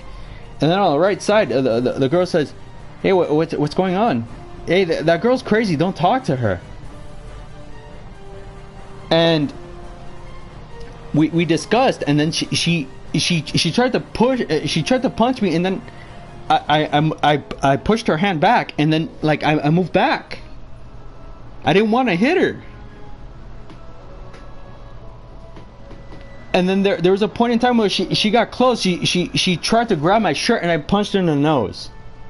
And then I pushed back, and I said, "Stop, stop."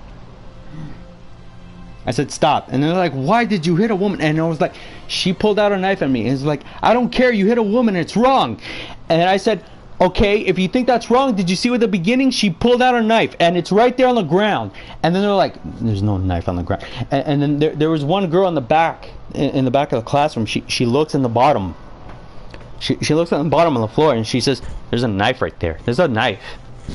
And then I'm like, "Yep, that's a kitchen knife. That's one of those small, thin silver knives." And she was like, she started crying. She didn't bleed in the nose, thankfully, but she started crying. And then moments later, and they're like, "Hey, don't fight, don't fight." And then she started yelling at me, and I was like, "Get away from me, leave me alone." And yeah, she was someone who thought about sex and drugs, and she was one of those people. And I was just being honest to the girl across, 2 rows, a couple of seats down. And then she, like, I had to stop her. I had to stop her. I couldn't take that knife in my throat. I couldn't take that knife in my throat. I'm sorry. And I wasn't even going to defend myself. I was just gonna let myself die. But then my fist just came and hit her in the nose. And I couldn't I couldn't do my work for a couple of days because they wanted to talk to me, and they were like, "Oh, where are you from?" And they're like, "Oh, you're some crazy guy who just doesn't do anything, he just works." And it's like, she criticized me, and then I went to another group. They sat me somewhere else, and the other girl says, "Oh, wait for the teacher, we're gonna press charges on her." And I couldn't handle the cop. I couldn't talk to the cop. So yeah, she got away, and then yeah, I didn't do anything. And then she tried to get my number and tried to hit on me, and she says like, "Oh, I'm so sorry, blah blah blah," and I didn't take that sorry. I just ended up leaving college, never went back. There was another story that's far worse than that, far worse. Yeah, I'm gonna continue playing the game. I don't regret it because it was self-defense.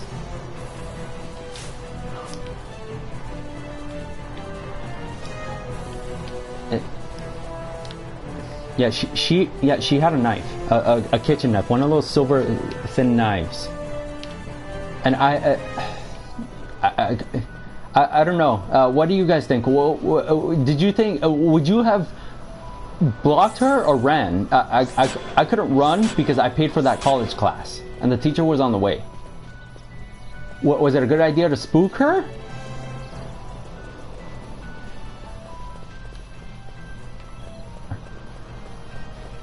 Because I defended myself, and then I didn't get hurt after.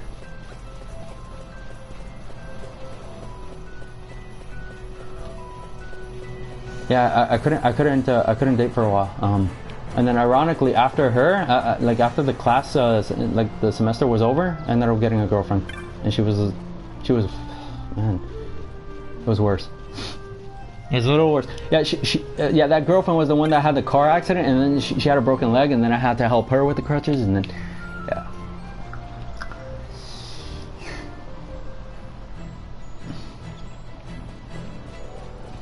Yeah, this is my personal life. Yeah, and then I went back to video games, and then I had another problem. Yeah, This is it was even worse. I entered a group. I entered a new group because like I was in a party chat here on PS4. But on PS4 it's not a problem, because if you have a problem with someone, I can just delete them from my friends list, and then I don't have to see them again. But if they send me messages, I block them, and then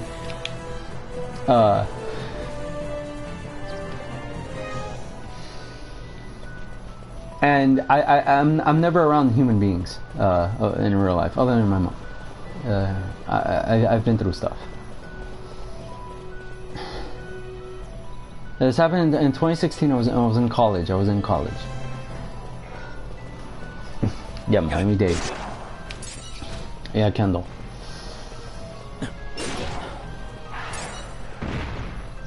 Yeah, I was fortunate enough, but yeah, because she threw a knife at me. Not threw a knife at me. She was like this in front of me.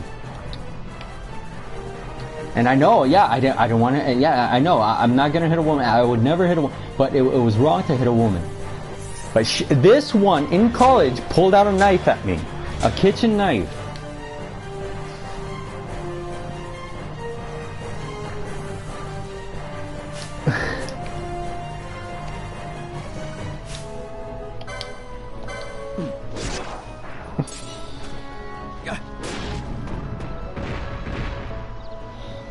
There are far more worse stories.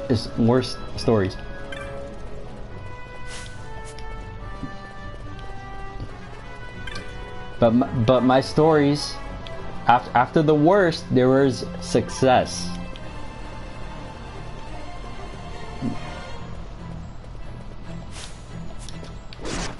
Yeah, I ended up getting away, and I got. Yeah, I went into history class, and I met a lot of nice people there, and I did homework. Yeah, I understand. Yeah, I wasn't gonna go back to the school, but my mom said, "Oh, take another semester," and I was like, "Okay, fine, I'll take another semester." And thankfully, those 3 semesters that I took, I was fine. I didn't get hurt. But there was one also. There's one time that one guy ended up grabbing my nipple, and I was like, I can't handle this immaturity from people, and then I ended up leaving, and then I started playing video games here, and then when I started posting my stuff here on. All right, sure. You gotta talk. Go ahead.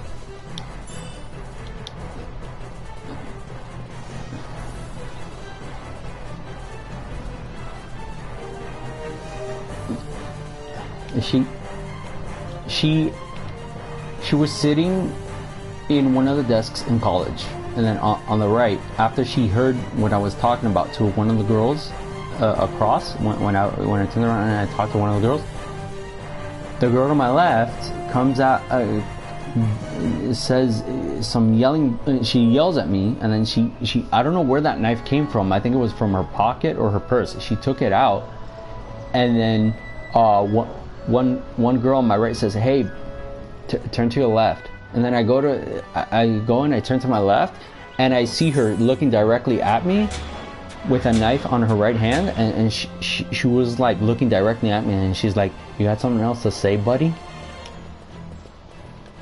And those girls, it felt like those there was about 1, 2, 3, 4, there were 4 girls around me.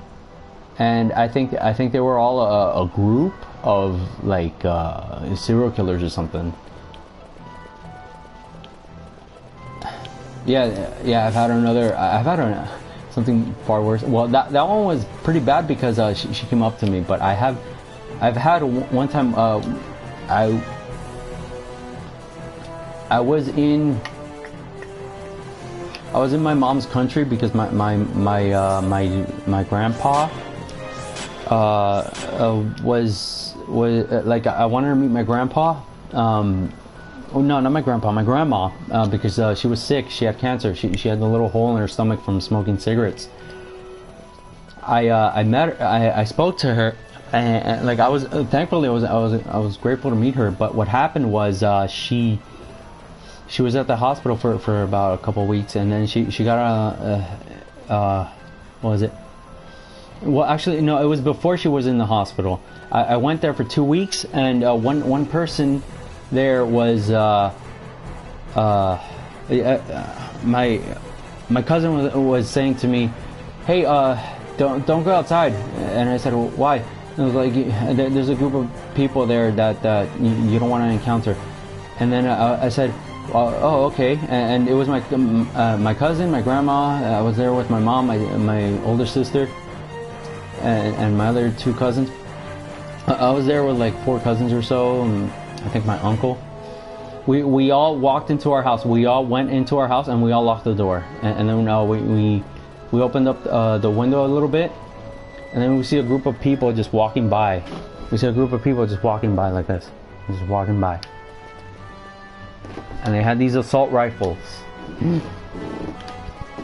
When they had these, yeah, there were it was 3. I think it was a group of 3 or 4 men. They all had assault rifles, and they were at a distance. And there was a house, and we were inside of a cabin. Like it was beat up. It was poverty. It was a place of poverty. They were just there walking. They had assault rifles, and they all sat down. And I hid behind the table. I had a toy car. I was about 9 years old. I was with a toy car, and my cousin was like, "Play with your toy car. Look, shh. Don't say anything, because those people out there, they're not somebody to talk to." And I was like, "Oh, okay, well, yeah, I'm not gonna talk to them." And those 3 men were just there. They made a little campfire. They made a little campfire. They put a bunch of twigs together. They made a little flame. And there were 4 guys holding guns. And I was like, oh my god, we're gonna die. And then my cousin was like, "Oh, just relax. This is normal. This happens all the time." And they got the guns, and they didn't do any shooting. They put their guns down. They camped for 3 hours. They were there sitting down eating food. And my cousin was like, "Oh, just play with the car." And then with the 3 hours, I had this top, this like little ball thing that has a little silver point, and I put a rope around the top, and I pull the rope, and it spins, and it's a toy. And then the other thing, it was a little toy car. I was playing with the toy car. I was just running around, and then my cousin was like, "Shh, don't make any noise, because the guys are outside." And then after the meal, the guys picked up, and I said, "Oh, they were looking to the left, because there was a pathway up to the left, and then there's a path to the right." I said, "You know what? We're gonna head out.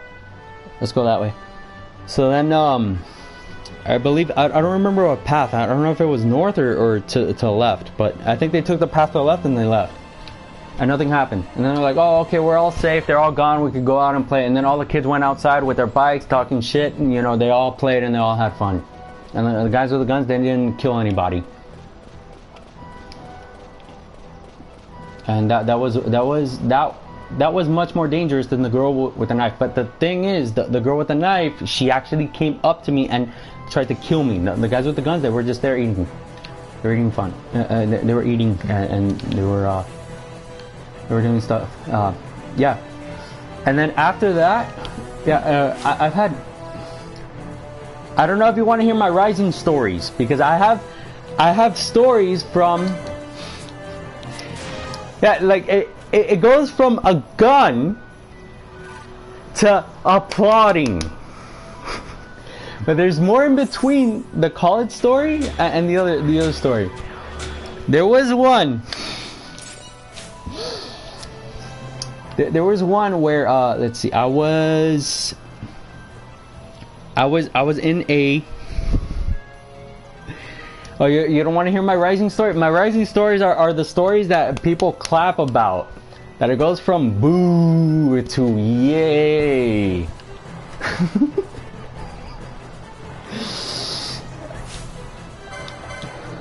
But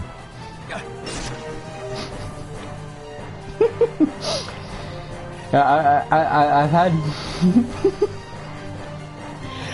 okay, so there's my Resistance Fall of Man. When I was 16 years old, I played 6 months of a shooting game on TV. I was with my sister. My sister was like, "Man, you gotta get off this game." And then there was this guy who was like, I was like, hang on, Jacqueline is my sister's name, by the way. I said, "Jackie, hold on." And and I was like, what, why? And I was like, oh, hang on, look at the screen. I'm fighting here. There's this guy, and he's trying to like get the score. Like you see that the score is getting high. And she's like, okay, I'll watch. She was on her laptop. She was in university at the time. She had we had bunker beds. She was on the bottom, and I was on the top. I had the one on the vertical, and she had that big queen size bed. And I was sitting there looking at the TV. And I was neck and neck with this one guy in the shooting game. The list was going back, like there was a total of 8 players. It was a free for all. It was a shooting game with the controller. I was neck and neck with this one guy. The score was, oh, he got 5 points. I got 6 points. He got 2 more points above me. I got 1 point above him. He got 3 more points. I got 3 more points, and then we were right there. We tied, and then I got 4 points. He got 5 points, and then I got 6 points, and I beat him.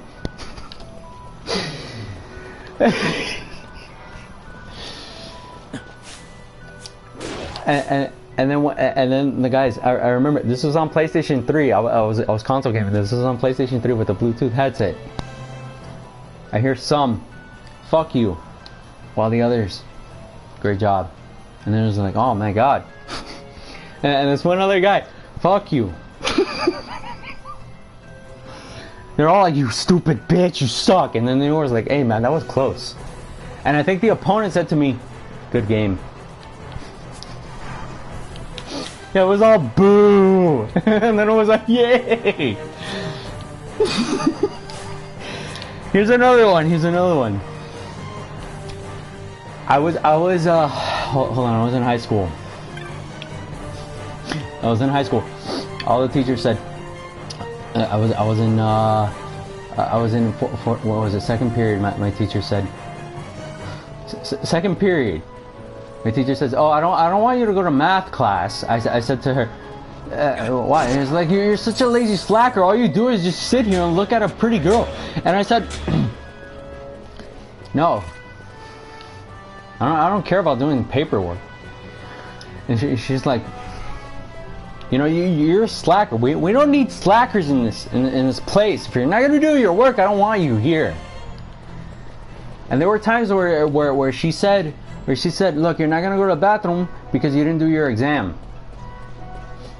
And my penis is much smaller because I did not do my exam. I had to hold it, and I had explosions all around. I had trauma. And I still have those effects. They're post effects. They probably don't affect me much, but I'm still skinnier because of what happened.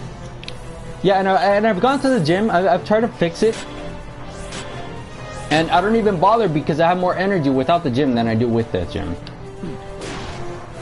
So there was one point. I remember in high school they said to me, "Hang on, it gets bad, but then it gets better. Hang on."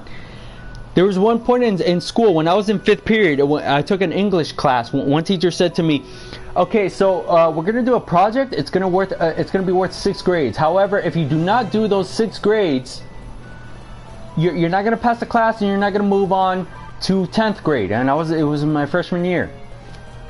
And I had failed 3rd grade twice. I had failed 3rd grade once and 6th grade once, and then I was close to failing 9th grade.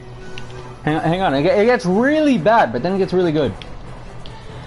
So, yeah, it's just I really didn't want to do my work, and there were times where I look at the paper and none of this was making any sense, and it took me time. And I spoke Spanish. It took me a while from Spanish to English. Like, well, when you say horse, you can't say horse in Spanish until you finally learn how to pronounce it or find where the word is. And I had to Wikipedia, pretty much, not Wikipedia, I had to use a dictionary of every single word because I did not have English. I had to use every word from Spanish to English and English and Spanish to define every single word on that phone just so I can learn and know and how to be and exist and play. And when I was, hold on, there was more. Wait, hold on. Okay, so I went. Okay, so I was in 5th grade, not 5th grade, 5th period in high school. They said to me, okay, so you're gonna have a project, and we're gonna do this project. All of us, you're gonna get in a group. You know, we're gonna have 6 groups in this class, and you're gonna meet up at what was it? Before lunch? No, was it before lunch? No, it was after lunch. 5th period was after lunch because lunch was 3rd period. Okay, so 5th period was 12:30 in noon. They said, okay, so we're all gonna set you up here. And we're gonna go ahead and make you do all this work, and when you finish the work, you're gonna get your 6 grades. And if you don't get those 6 grades, you're gonna get 6 zeros. 6 zeros. 1 0 is 2 Fs, so that's 12 Fs total. If you put 6 times 2 and multiply it, it's 12, or something like that. And I was like, okay, fine, we'll do a project. And then the next day in class, I came. She says, "Oh, by the way, there was an error in one of the copy machines, and there's a change of plans. We're changing the project, but we're still giving the same amount of grades." Or it was something like, no, actually, I think that the after she changed the plan was when she got the 6 grades. But the first time it was a project that was only 3 grades or something like that. But she said it's gonna be worth 6 grades, and then she says okay. She says okay, we're gonna go ahead and do this project, and we're gonna go. Hold on, we're gonna go ahead and do this project, and we're each gonna get you're each gonna get your grades. And then he says okay, so make sure you come to class, and then we'll get started. Next class session came. But this was before the class session. This was during lunch. Me and 2 of the guys that were from the classroom, I said to him, I said to them, hey, are you gonna go and do the project? One guy says, yeah, I'm gonna go do the project. Why? You do realize that if you don't go, you're gonna get those 12 Fs, right? And I said, yeah, I know, but I don't want to do the project though. And he says, why? He says, you already know why. And the reason why was because the project was that I had to do a song, and had to write the song, and had to sing the song, and I did not want to embarrass myself. And the other guy says, man, yeah, hey, I don't care what it is, and I don't care what people look at me for. And the other guy says the same thing too. I don't care how people judge me. I don't care how people look at me, but I'm gonna go ahead and I'm gonna take that. We're gonna go. We're gonna go. And then he says, if you're not gonna go, you can go ahead and take your 12 Fs. I said, okay, yeah, sure. So then I said, you know what? I'm skipping class. I'm not gonna embarrass myself. I'm not gonna sit in front of a classroom and sing a song on the microphone. And they were gonna put a radio, and then they had you get dressed up, and I was like, nope, not gonna do it. So here's what happens. I skipped the class.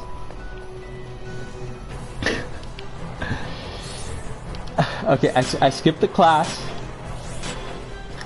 Then the next class session came. The teacher says to me, hey, I am so mad at you. And another girl in the classroom said to me, I am mad at you too, because all you do is talk to these 2 boys over here. And they were the same 2 boys I told them about the project. They said, these 2 boys here, you talk to him. You talk to these 2 boys about nothing about the work. You sit here, you write a few words, you leave the paper on your desk, and those 2 boys hear every single conversation about the video games you play.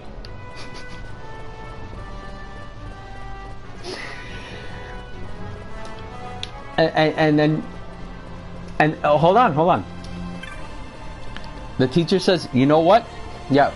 We give you the 12 Fs, and also you should have come to class. And the other guy says to me, and he also said to me before lunch, he says you should have come to class. And I said to him, why? And he says to him, what? He says, because she was actually not gonna, she canceled that dance project, and she gave us the full credit of the grades, and you did not have to leave the classroom. They gave us the grades without us doing the work, and we did not do the work. You should have came. And then here's another thing. I went to. Here's what happened. I got caught up into liking a girl in high school, and then I said, you know what? No, okay. I asked her on a date. I was 3 months late because I hesitated, and she kept talking about me. And then I dropped out. I said, you know what? I'm leaving. And then she felt miserable because I left, and I couldn't go back. One day I saw her on Facebook, but here's what happens. I leave. I go and take a GED class. I take a GED class, a good enough diploma class. A class for a diploma. And then I went to college. I got my degree for a day. Well, not for a day, for the rest of my life after I got it from that day. I got the diploma. I got the diploma. I went to college for 1 day. I took an exam that one day. They told me, oh, you need more credits so you can go ahead and get your electives, and you can get your degree. And I left. I said, you know what? I'm not gonna go to college. I'm not gonna go to college. It's not worth my time. I don't want to be sitting with papers and then having people doing all this stuff. So there's more to this. There's more to this. I go to I go at 16 years old. I go every single day, almost every single day of the week. Hold on, I gotta keep telling my story. Just keep laughing, enjoy the story. Hold on. If you need to go to the bathroom, go to the bathroom. You can rewatch this. You can rewind the video and come back. You know, you can move the little red thing and move it back. Hold on. So I went to GameStop. I went to a retail store. I went to a retail store. Went to a retail store almost every day, and I talked to the assistant manager. I said, "Hey, what games do you have?" He says, "Oh, check over there, check over there, check over there." Almost every day I have a conversation about a game, a console, and a movie, something.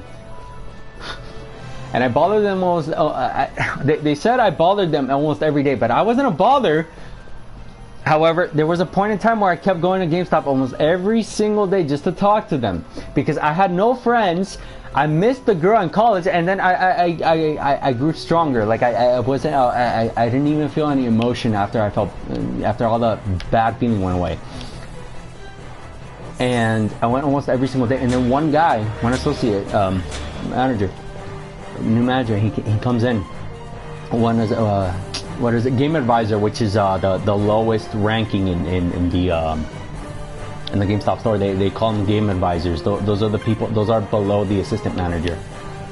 No, they're below the, what is it? It's Game Advisor, then it's General Manager, Assistant Manager, and then the Manager. Yeah, and then there's the higher managers. The Game Advisor is the lowest one. That's the one that doesn't do the cash when the store is about to close. The Game Advisor vacuums while the Assistant Manager puts the money from the cash register into a bag and they put it in the back room. That's something that the Game Advisor cannot do. Yeah. It's a low position in GameStop. It's the first position too that you get hired for if you register. So, and if they accept you into the job. So I worked in that. So they gave me the job. Yes, I worked in there. They gave me the job because I went there every day, talked about video games. And one guy says to me, "Hey, you want to work at GameStop? Yeah, you don't need college. You're a U.S. resident." And I said, "Yeah." And he says, "Oh, okay. Just send me your what was it? Social Security, your birth certificate, all that stuff." And I said, "Okay, yeah, sure." So I sent it to him. One mistake was I sent a birth certificate, and the guy looked at it and he's like, "Oh, you were born in Jackson Hospital?" Yeah, he wasn't. Yeah, but anyways, they forgave me for my mistake and whatever. You know, they gave me the job. You know, I kept my stuff safe. Yeah, I kept it back home. I'm here home. Yeah, I got it back safe. And they gave me the job, and it says, okay, but okay, we're giving you the job. If you like to work here seasonal, and I said, okay, yeah, sure, I'll work for a few months. So I go and I work. I go and I work, and here's what happens. The guy says to me, when we call you, we'll call you to let you know. Just make sure you fill out the application, hand it out, and we'll give you a call. If we want you, we'll give you a call. And they ended up giving me a call, and then I went, hold on. And he says, okay, so we need you here now. And then I said, okay, yeah, sure. And so then I said, hey, Dad, they called me for the job. And he says, oh, okay, I'll take you. So I was fortunate enough. My dad drove me to the Mall of the Americas, which is a mall that's been here for now over 20 years.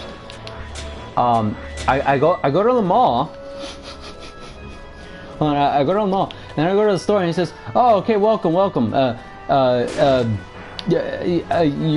I wore my uniform because, you know, oh no, they had to give. That's right, they had to give me the uniform after I register, and then I filed all those papers, and he said, "Oh, okay, yeah, sure." So then they said, "Okay, so here's all the papers you gotta fill out." The guy comes out. This guy gets like a whole library. Like, he just puts a bunch of papers. And then I have to write down all the papers. My signature. And it's a stack like this big. So I wrote down my signature, each one, and the date. I said, okay, congratulations, you have the job. Oh, and here's another thing, you can rent games. You make sure you sign your name here. And after you get off work, before you clock out, because we have a machine here that you can clock out on, you can go ahead and sign on that paper there, and then you put the name of the video game you want to have, and then you go get your copy, and then you pick up your wallet, keys, whatever, and then you clock out when I tell you to, which is the assistant manager. He was the assistant manager. I said, okay, yeah, sure. We clock out. When we clock out, you can go and take the game and then go home and play it. So that's what I did. A few times I did that. I went and played, and I come back home. That was a privilege. And I also was able to get, they gave me a card too. Upon registry, they gave me a card that gave me a 75% discount on used games, used consoles, used accessories, but it's only if it has the sticker used. And I did that. I did that. Yeah, and the payment was $6.15. What was it? $6.30 per hour, and I only worked what was it? Less than 30 hours, 35 hours. I don't remember. And it was almost every day of the week. They gave me a job, and I didn't finish high school. I did my GED. I went into college for one day, took a test, didn't work. And then they said, you know what, because you're a U.S. citizen, we're going to accept you here. And they gave me a job at the GameStop. And it was because I kept going every day talking about video games. And I wasn't trying to be a jerk or anything, and they allowed me. And then one manager said, you weren't doing your job because you didn't attend to every customer and you got to smile. And I was just like, that's... some people get really in your face when you're in a customer, when you're talking to a customer, and it wasn't. I had some experiences. Okay, so and then after that, yeah, I was booted from the. A female manager that came in when I was there. There was a male manager, a man. In his 30s, he worked at Radio Shack at another electronics store. He then came into what was it with like a woman came in, and then he ended up leaving, and then that woman says, "Oh, you're too stuck in your own little world, and we gotta we gotta let you off the hook." And I said, "Okay, yeah, sure." So then they left. So then I left, and then my dad says, "Oh, you can't stay home and play video games." And I said, "Why?" And well, I don't know. That's why. He's like, "It's the law, man. It's the law. You really cannot stay home and play video games. We take care of you, and every day you have to go out and work." And I said to him, "No, I want to stay home and play video games." And then my father said, I was about 17 years old, and then he says to me, "No, man, your mom is not going to accept this. Your mom does not accept this."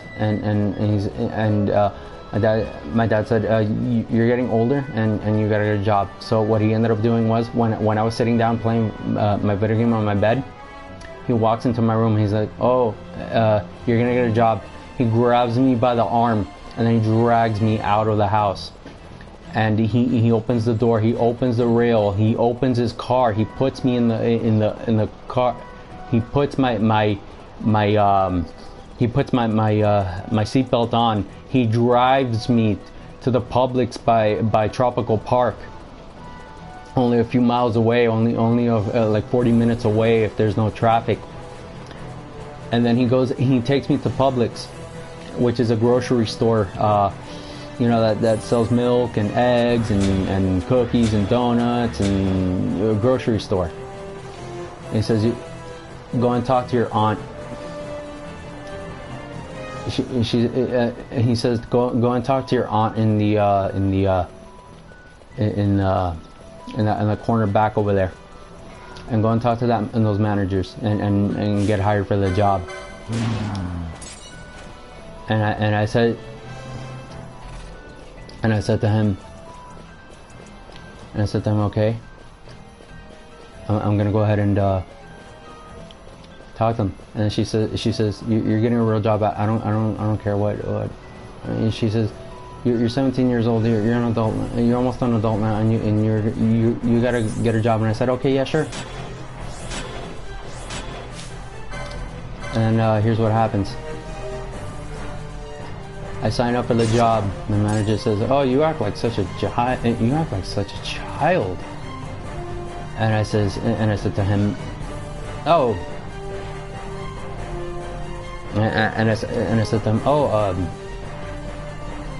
is that what you think of me? I'm not bothered by what you think of me. It's not my problem. And if you're angry, go ahead, throw a fit. It's not my problem that you're angry over what I do." I really hurt his feelings. And he says, "Man, just you gotta realize, like, wake up. This is the real world. Like, you can't be a child all the time." And I said, "Okay, fine, I'll work. But you know what? Don't expect me to talk to anyone." And then I worked. I ended up getting the job. They hired me. And then I ended up getting $600, and I bought the PlayStation 3, and I came home and I played PlayStation 3 every day after work. And I had to bag groceries for other people. And then there was one time that the manager says to me, "Hey, go to that lady and talk to her. She has things to tell you." And then I go up to the what is it? You know that machine that it rolls over the groceries. I had to I stood behind it to get the grocery bags, and the lady says to me, "Hey, you're not doing your job well." And I said, "Why?" And she says, "You're putting eggs with bread and a melon. That melon can crush the eggs." And then I said, "Well, if you know how to pack bags, do it yourself." And she says, "No, you're here to work for that. I'm only here to charge the people with the cash register." And then there was a point in time. There was one time where I finished.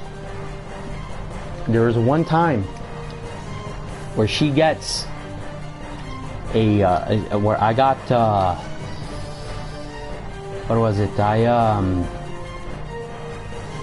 got I got the groceries already set up. I got the groceries set up on the cart, and the cash register says to me, "Look, go." And she said, "Hey, why are you being so slow?" And I said, "I can't move any faster. What do you expect? I don't even have muscle." She says, "I don't care, go." And then I pushed a cart. I pushed a lady's cart to go into the parking way to put the groceries in the cart. What she says to me, "Go," and she's like, I don't want to see you anymore." And I pushed a cart. When I pushed the cart behind the woman, I hit her butt. The woman screamed. And then I said, "Oh, I'm sorry." And then the woman was like, "Just go." And I left.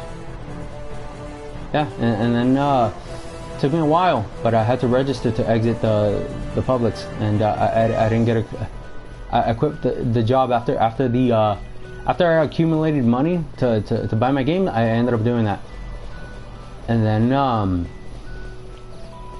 after that, my dad said, "No, buddy, you're not gonna be playing video games anymore." Yeah, my dad kicked me again. And the same thing, he grabbed my arm, put me in the car, put my seatbelt on, and then he said, "You're gonna get a job at the movie theater." And then I worked at the movie theater, selling movie tickets. Here's another, and then there was another experience. There was a man there. He says, "Hey, how come when you talk to a customer, you talk really nice? But when some people talk to you, you sound like a complete asshole." And I said, "I'm not two-faced." And then there was one point in time where he got a rubber band with a little piece of paper. He says, "Hey man, I'm gonna have fun." So he gets this rubber band with a little piece of paper, and it goes like this. And throws that paper and hits me right in the cheek. Do you really think that I'm just gonna go ahead and live like work in a job where people just throw rubber bands with papers? And they call me immature for playing a game?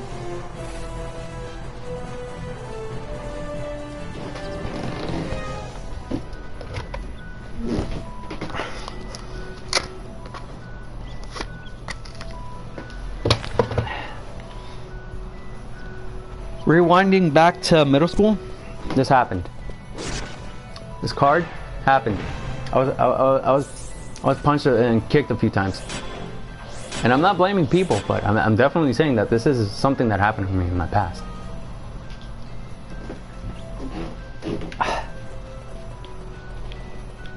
And let's see what else happened. I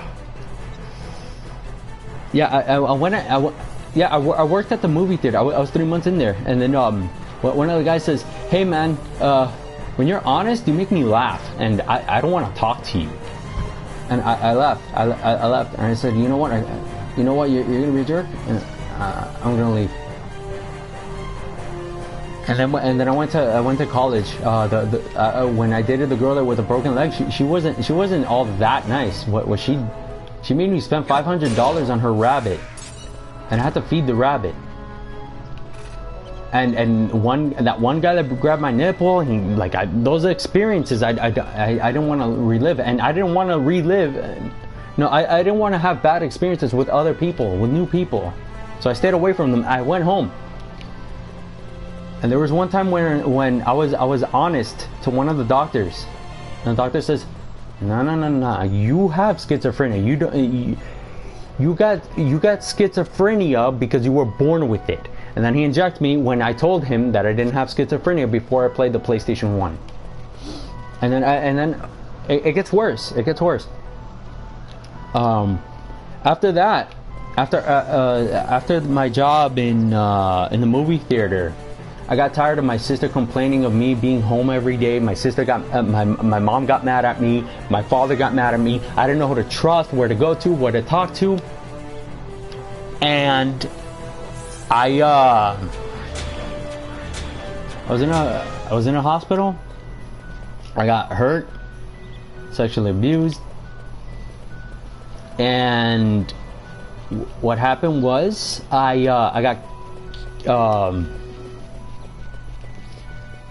was told, oh, go back to your video games, because this life of being in the hospital doesn't work. And before the hospital, I was in jail because I got into a car accident. I broke my dad's car, and my dad was mad. I almost committed suicide, and then I smoked a cigarette because people wouldn't leave me alone. I was traumatized. They didn't stop with the injections and the medication. What else happened? Let's see. Yeah, I was after jail. That my mom got me out. I was there for only 3 hours in the cell, and they moved me from cell to cell. And they said, you know who this is? And he said, who is it? And he said, this is the internet guy named Ragenarker. And then when they sent me to when the guy said, ha ha ha, like, hey man, you're an annoying kid. And it's like, yeah, okay. I couldn't handle people. I couldn't handle people. So then after he moved me from the cell, I did jumping jacks in jail. He says, oh yeah, you're really getting real sweat there. And I said, buddy, I am not somebody who can get paper from a rubber band and just throw it at someone, because I learned my lesson after I learned not to judge someone for who they were, because I did not know if I'm gonna see them again today. And there were things I've said and things that I didn't say those days. And when I was in jail, Michael Jackson passed away. That day I was there for 3 hours. I heard Michael Jackson passed away, and he shouldn't have been happy. And he died from. I heard that he died from medicine. That shouldn't have happened. And it's not something that's related to this, but I just want to point it out that when I was in jail, he was dead. And there was things, there were bad things in 2011, 2012, 2010, and 2009. Those years, these were 20 years ago. But there was an uprising. There was an uprising after the jail, after the rape, after I got hurt, after the punches I received from middle school, and the calling of faggots. I went to vocational school, which what they called was probation, for about a year. And then I had to go to court once a month, every month. There's an uprising that goes up here. It goes up. It doesn't go down, it goes up. So there's much more applauding going up here. So I went to, when I went to probation for a year, there was I didn't like it. There was nothing there. But then I walked into one room and I see a billiards table, and I said, "Oh, this is something." And some of the people said, "Oh, hey, new guy," while others said, "Oh, hey, who is this?" And you know, some treated me well, others treated me like you're nobody. And they said to me, "Oh, you're a rat." After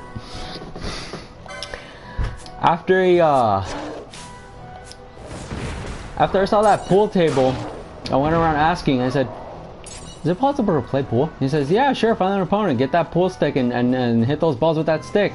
I said, "Okay, yeah, sure." And then about, what was it, 2 years passed? No, I went there for 2 or 3 years. About 2 years passed, and then the woman in charge, the manager of the new building that I went into, she says to me, "Hey, guess what? We used to do these things called tournaments. We used to do billiards tournaments, and we would like we would like you guys to participate." And I said, "Oh, there's something." Oh yeah, after the hospital. Oh yeah, when I was at the hospital and my voices in my head told me, "Go back to your video games," I went back to my video games.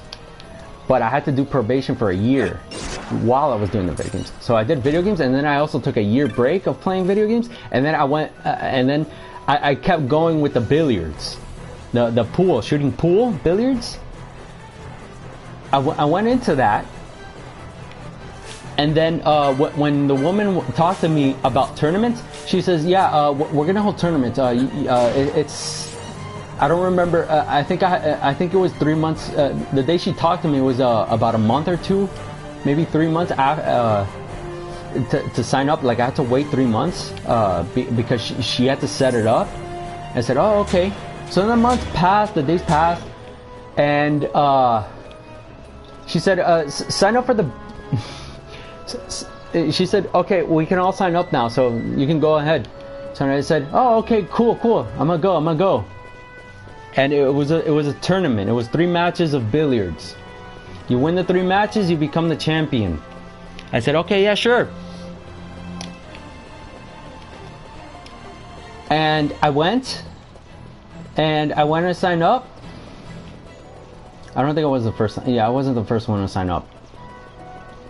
But I went and I signed up and I participated in the tournament. I waited for the tournament. I went to the tournament of billiards. Yeah, in probation. I went to the tournament. I ended up, I faced off against them. Throughout the months of those years, there were opponents that I faced that they said, oh, you're a pussy, you're this, you're a rat, you suck, you're junk, you're gay, you're dumb. They called me all those sorts of names, and there were billiard matches where they made in the 8-ball in the little hole, and they lost on their very first turn, and I won without even saying, and I didn't even laugh at them. I just walked away. And there was one guy that kept saying that he was the best.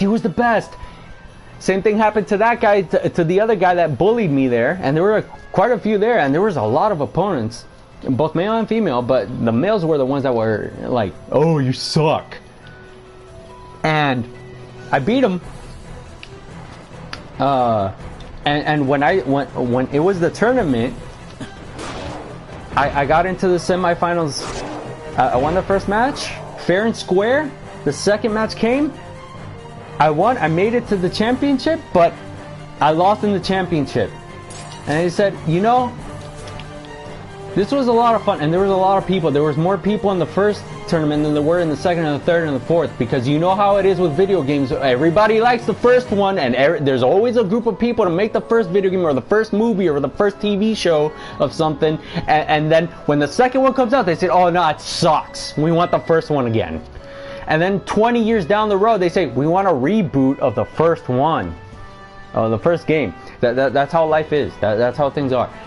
And then I made it to the semifinals championship on the second on the second run, on the second on the first on the first tournament. And then she says, oh, guess what, next month we're gonna hold another one, because this is really exciting, and you're the new kid, the new guy who's fucking 19 already, semifinals championship in fucking billiards.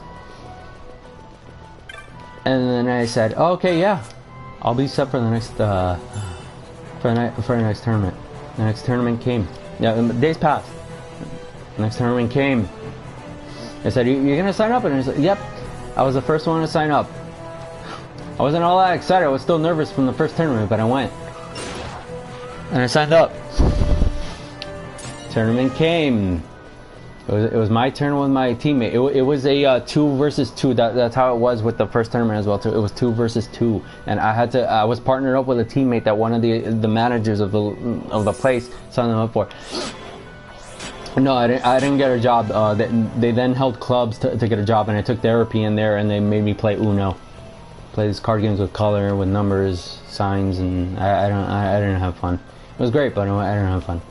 Oh, and I also brought my PSP, PlayStation Portable, and I played Final Fantasy 4 on it. I played video games on it. But they weren't interested, and they thought, oh, this is weird. And I was like, where did this come from? And yeah, I couldn't answer the questions, but yeah, I had a lot of fun. Okay, so the second tournament came, and there was the first challengers. It was getting hectic. They were like, oh, crowd was going crazy. There weren't that many people, but they were going crazy. And I won that first round, and then I made it to the second round. I beat. Thanks for congratulations. Yes, I ended up getting to the second match. I beat the second match, and then I made it to the third match. I lost in the third match. Didn't make it to champion. Made it. I'm still semifinalist champion. What is this? WrestleMania still semi. I go. The woman says this is brand new, never before seen. A new boy, a new man. Well, I was a boy, 17. No, was it 19?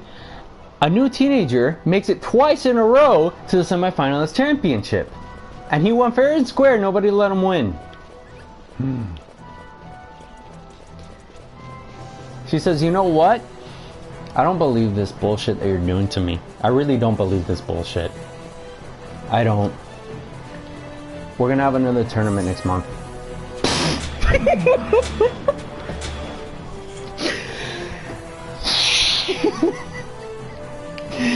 She says to me, I don't believe this bullshit that you come from.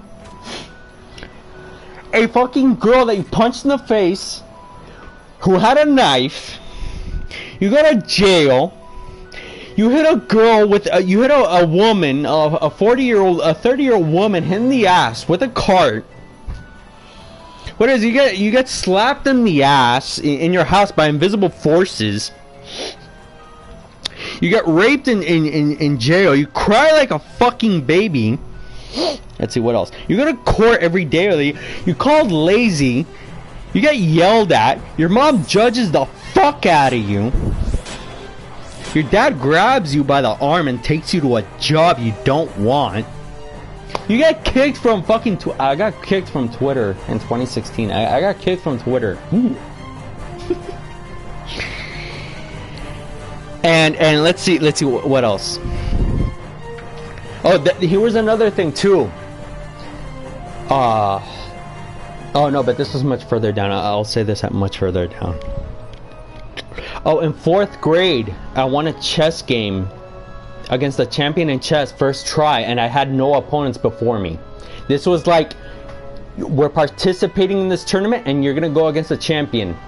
We're not taking you to any preliminaries, pre-people, and I won that shit first try before Yu-Gi-Oh! Became the king of the fucking card game. And then and this was when I was. I don't want to say this shit. Before this crap, this Yu-Gi-Oh shit, I won a chess game in 4th grade. They called me the king of chess. But before that Yu-Gi-Oh guy, the Yu-Gi-Oh or whatever the fuck you want to pronounce. And I'm sorry for my language. Yeah, I won a chess game first try, and I only had 2 pieces. I had the king and the rook, and the rook. No, what was it? No, it was. Yeah, I think I had the king and the rook. I definitely had the king because you cannot stay in the game if you don't have the king. And there was the rook and the other chess piece. Oh, and against my grandma, I won a couple of dominoes matches, but that's a whole other story. Dominoes is much simpler. Yeah, I've played backgammon. We'll talk about other than those. Yeah, but before, and this is, I was bullshit before Yugi. And I don't know who else was bullshit before Yugi, but I was bullshit before Yugi. But I know there are other people that can bullshit just like me, because I know people can copy other people by doing bullshit, and I did not like that. And there's even a copycat card in the game that copies other monsters, but that has nothing to do. I don't like being cloned, but. Yeah, I was bullshit. Yeah. You know what Yugi did in the show? He pulled out the most strongest card, having faith in his friends and his people and his cards, and he ended up getting the best card, and he put it on the field. He put it on the table, and the opponent was scared shit that he had the powerful card, that strong card, and he took took his stupid ass down with that powerful card. And then later some idiot takes that powerful card away and throws it in an ocean in a ship. But then the kid gets back up and he bounces back up and he gets all those cards and he beats everybody. And then he meets another friend and that friend goes back to his past and they cry about it, but they make it. Okay, so the woman, when I made it to the semifinalist championship again, to the in that probation, the woman said, I do not believe none of this bullshit. You go through all this nonsense and your little game stuff, you make it to the top. During probation, I was still playing video games. I was on a computer game, by the way. I had my computer smashed by my sister because, like, I'd taken away because I messed it up because I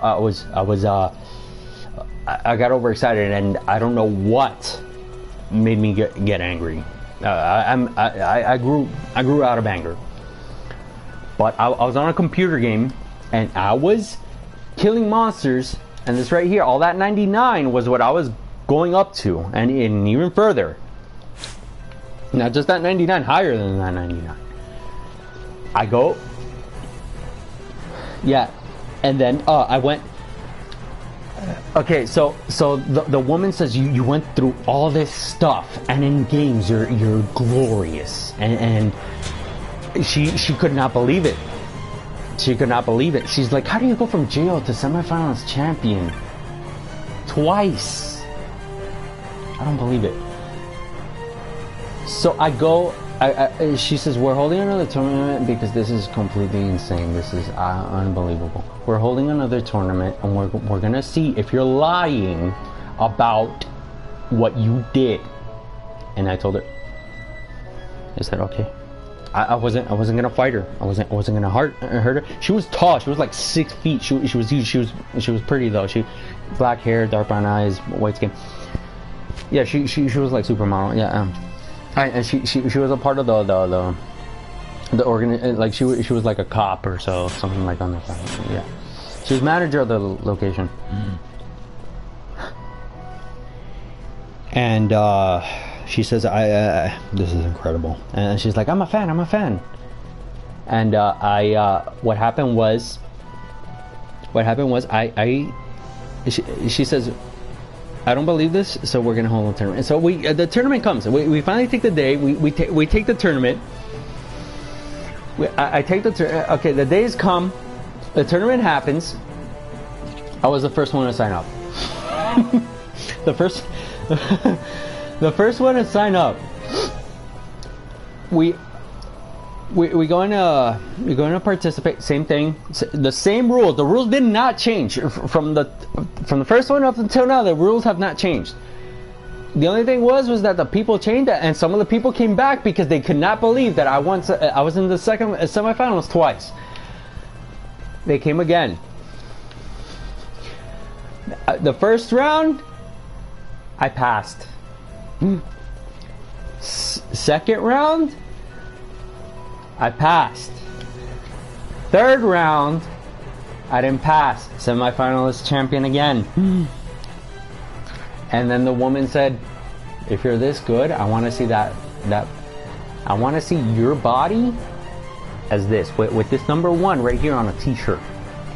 She didn't say those exact words, but she said, I want to see you as number 1. I don't care how much fucking jail shit you do. I want to see you number 1. And I said, we're holding another tournament again next month. She said, we're holding another tournament next month. Days passed by, next month. I was the first one to sign up this one for sure. I make it to I make it to the first round. Make it to the first round. I passed the billiards tournament. I passed that first round. I passed it. Here comes the second round. Came close. Oh, that guy almost made it in the 8 ball. Nope, didn't make it. Ha! I won. Made it to the semifinals champion. Another time.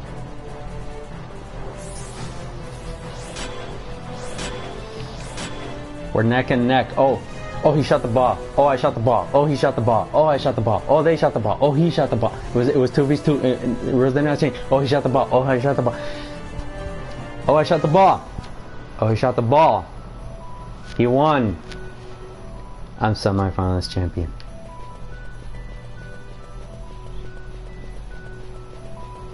My probation has ended.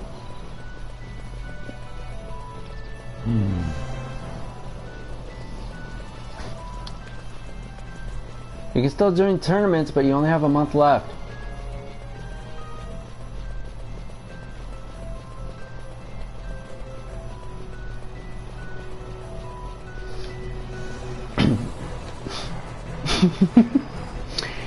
you get.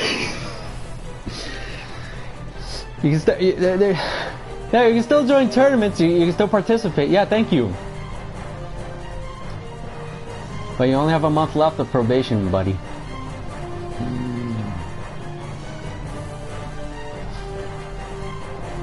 I said, okay. So what are you gonna do? I said, well. And I wasn't supposed to tell him what I did, what I could have done, and I kept my mouth shut that I was gonna stay home and play video games again. And my sister was a little older, so she moved out. She paid for her apartment, and then my dad. What happened with my dad? He had to move out. He was getting sick. He didn't exercise. He was really chubby. And then my dad moved in. Let's see. My sister moved out, and then my sister moved in with my dad, and then my sister moved out again, and then my dad moved out, and then I moved back. I moved out of the house, and then I moved back into the house. But when I moved out of the house with my mom, my dad was here, and my sister was the one that moved back in with my dad, and then moved back to a new apartment. And then I lived with my mom in an apartment after I moved out from my dad, and then I moved back in with my dad, and then my dad moved into his apartment, and my sister moved somewhere else, and then she was married, and then she had a boyfriend. She divorced the boyfriend. She stayed with. She divorced her husband, and stayed with a boyfriend, got a dog, and then her dog died. She got a hamster. My grandma stayed with her boyfriend, then she got another boyfriend, and she left the other boyfriend, and then my grandma passed away, and then my life advanced. And I went back to college. Said you can't stay home. Gotta drive a car.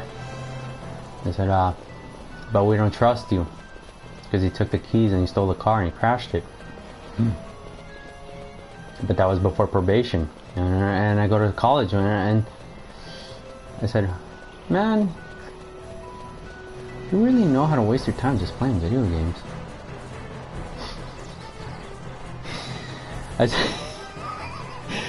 I said to him, I said to her, I said, I just really don't want to sit here. And he says, like, I know, but you're so lazy and you gotta do your work.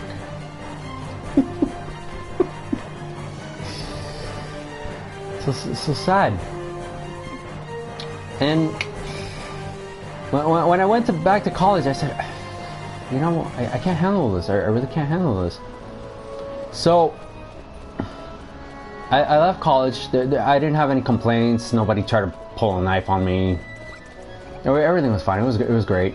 So I ended up going. Let's see. I ended up staying home for a bit. I was finally able to stay home. I had to fight for this. I had to fight to be home.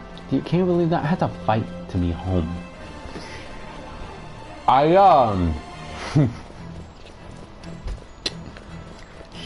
Let's see. I was doing well. At one point in time, they said, "Oh, life is changing fast, and we need people in the hospital." So I stayed in the hospital. I don't like it. And then I left. I came back. I stayed home, and then they said, "Oh, you can't be here. You need to go back to the hospital." And so you need money to find a job, and you gotta get a house. So then I said, I got tired of the hospital. I couldn't handle it. I couldn't sit there in therapy, just thinking about video games while people wanted me out. I mean, well, people wanted me out of the house. They wanted me in the hospital, and I had fights in the hospital. But and then after the hospital, I went back to college. That's where I met the girl with the broken leg.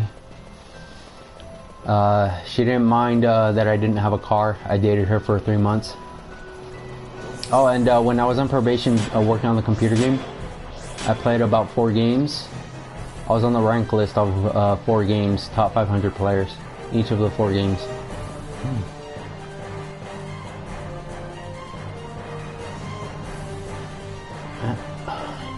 Yeah. And I got a lot of recognition. There was a lot of drama.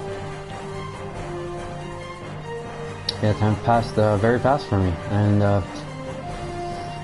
let's see. Oh yeah, the Resistance game. I ended up completing it in a hard difficulty. I was fighting the monsters. I mean, not the monsters. Well, there was Chimera. There was like these alien mutated humans, and they were called aliens. And then I fought against men. Bunch of men. I don't think there were women in that one because that game was based off of a time where women weren't allowed in the military. Not to sound sexist or anything, not racist or sexist, but what happened was after let's see, when I went back to college, I had a lot of good times, and then there were times that it went downhill. Like a girl was like, "Oh, I don't know where the boyfriend." She had a boyfriend. She didn't know where he was, and you know, there was dating, kissing. You know, I was walking around. I mostly spent time in college. I talked about Ragenarker Vampire, which was an anime, and I didn't have fun. I don't like it. I spent a lot of time in the cafeteria just talking, playing games, and then I went back out of the let's see, one of my ex-girlfriends had a rabbit. I went to her house almost every weekend, and I fed the rabbit. I had to buy it a sponge. I had to go to Petco and get that, and I don't like that. And then after I left, there was one time when I hung out with a girl. I spent time with her, and there's one guy who grabbed my nipple, and I was like, I don't want to hang out here anymore, and I left, and then I stayed home, played. I was able to play video games for a while, and then Mercy Hospital wanted me back or something. I don't know. Like I walked outside. I don't know who wanted me out of the house. It was strange. I felt like an alien invasion just like happened, and like I walked out of the house, and then I came back. I came back. I was fine. I don't know what happened those years. I was at Mercy Hospital for a while. Yeah, and then what was it? They sent me to another hospital for a while. I was months in there, and then I left, and then they sent me to another one a while. And then they sent me to they finally sent me back home, and I didn't have any success stories. I was honest, and they were like, "Oh, we're really proud of you," while some were like, "Oh, we can't accept honesty." And what else did I have? I had a lot more success in my games. I got a lot of achievements. After the computer stuff that I did back when I was a teenager, I went into console games on the machine, and then let's see, during PlayStation 2, yeah, back from when I was a teenager, when I was in high school, when I had to do that project of dancing. I had to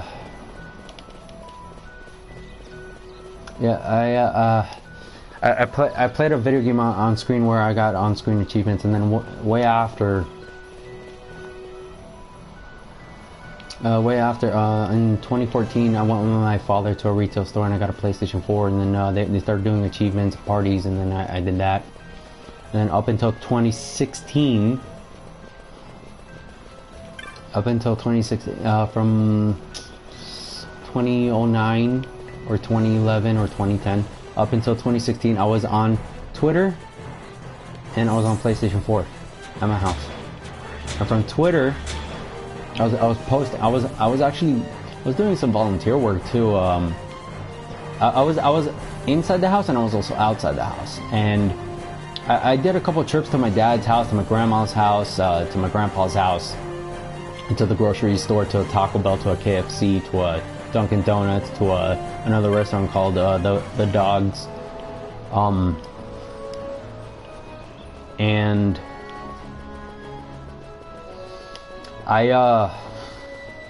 what else did I do?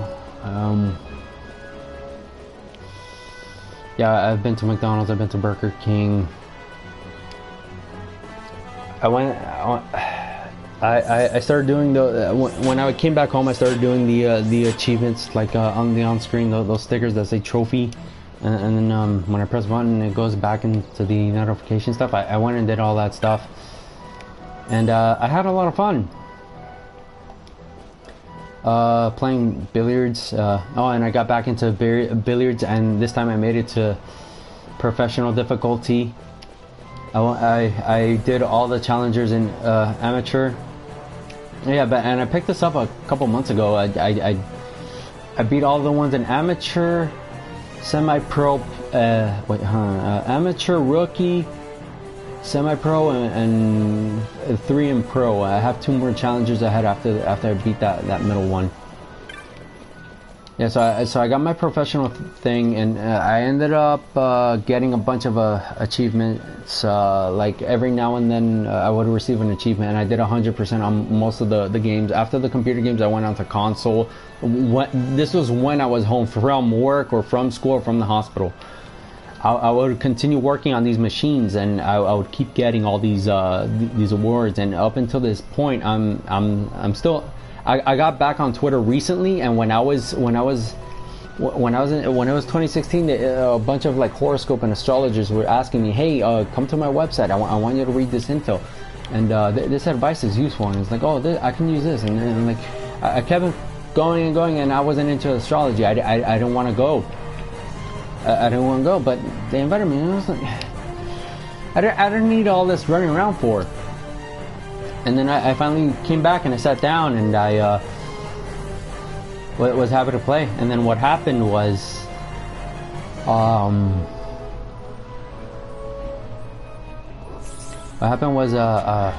2014 up until now, I have been getting achievements. I haven't gotten paid for it. And then one point in time in the year 2018, when I was in the hospital, the Twitter account said, people can register for $100 if they get 100% in a game, but the problem is, to get these achievements, you have to spend about over 100 hours playing games to get them, and that means that you have to use the controller to have these characters run around and do tasks. So I was able to get $100 from that. So I was really successful with that, with the social media, with posting my personal stuff here of the 100% onto Twitter. And then just recently I got back on Twitter. Yeah, and when it was the year 2016, I got kicked out because I was helping out and I was using information, and they thought I was stealing, and people did that. Like they borrowed information to post information, and some people made money off of it, but I wasn't like that. I posted the games that creators did for me, so I can show them that their work was appreciated and it was at 100%. And I was able to get 100. I still haven't signed up for the service. I don't know if the service is still there, but I'm back now on Twitter, which I'm glad, and I'm back here on game, which I'm glad. And I didn't know I was gonna get back on video, which I'm also glad for too. And right now I'm still without a job. I'm with my mom. My sister's alive. My dad's dead. My grandma's dead. My grandma from my mom's side died after the trip I took to my mom's country, which was Central America, Nicaragua. And my father's from Cuba, but I do not sound like them. I'm very different. I grew up here in the United States. They say I'm a wannabe or whatever, but I don't need that crap. Um, yeah, I'm American.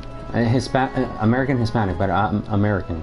Hispanic because I speak Spanish, but American because I was born in North America. So was my sister. And my parents came from Central America, and they were brought here. My dad's Havana, Cuba, and my mom's from East Line, Nicaragua, which is a continent. East is one of the continents, and the capital of Nicaragua is Managua. And when I traveled there, they took me to Managua and then to East to meet my grandma and my cousins. And I have a bunch of cousins and grandparents that I've never met. A bunch of uncles and aunts I've never met. So yeah, and pretty much like the whole, almost the whole island is my family, because not the island, but the people there, because. She told me when I spoke to my cousin, she's like, "Oh, you haven't even met 1% of your cousins. Not even 0.0001% of your cousins have you met." I said, "Oh, wow." And I said, "I don't know how big my family is. I never met them. I met some through Facebook and WhatsApp app. You know, some apps on the phone, like conversations, Facebook, Skype, whatever." But I mostly spent my days when I was from a late teenager to an early adult. You know, when I was 21, 22, all that stuff. I use computers a lot because I started using computers way because my generation used computers. The generation before me created computers, and then they used some computers and sold some computers. But they mostly spent their time building, from what I heard. I don't remember. But when I used these computers, yeah, I played Game Boy Color, the fat Game Boy. I played,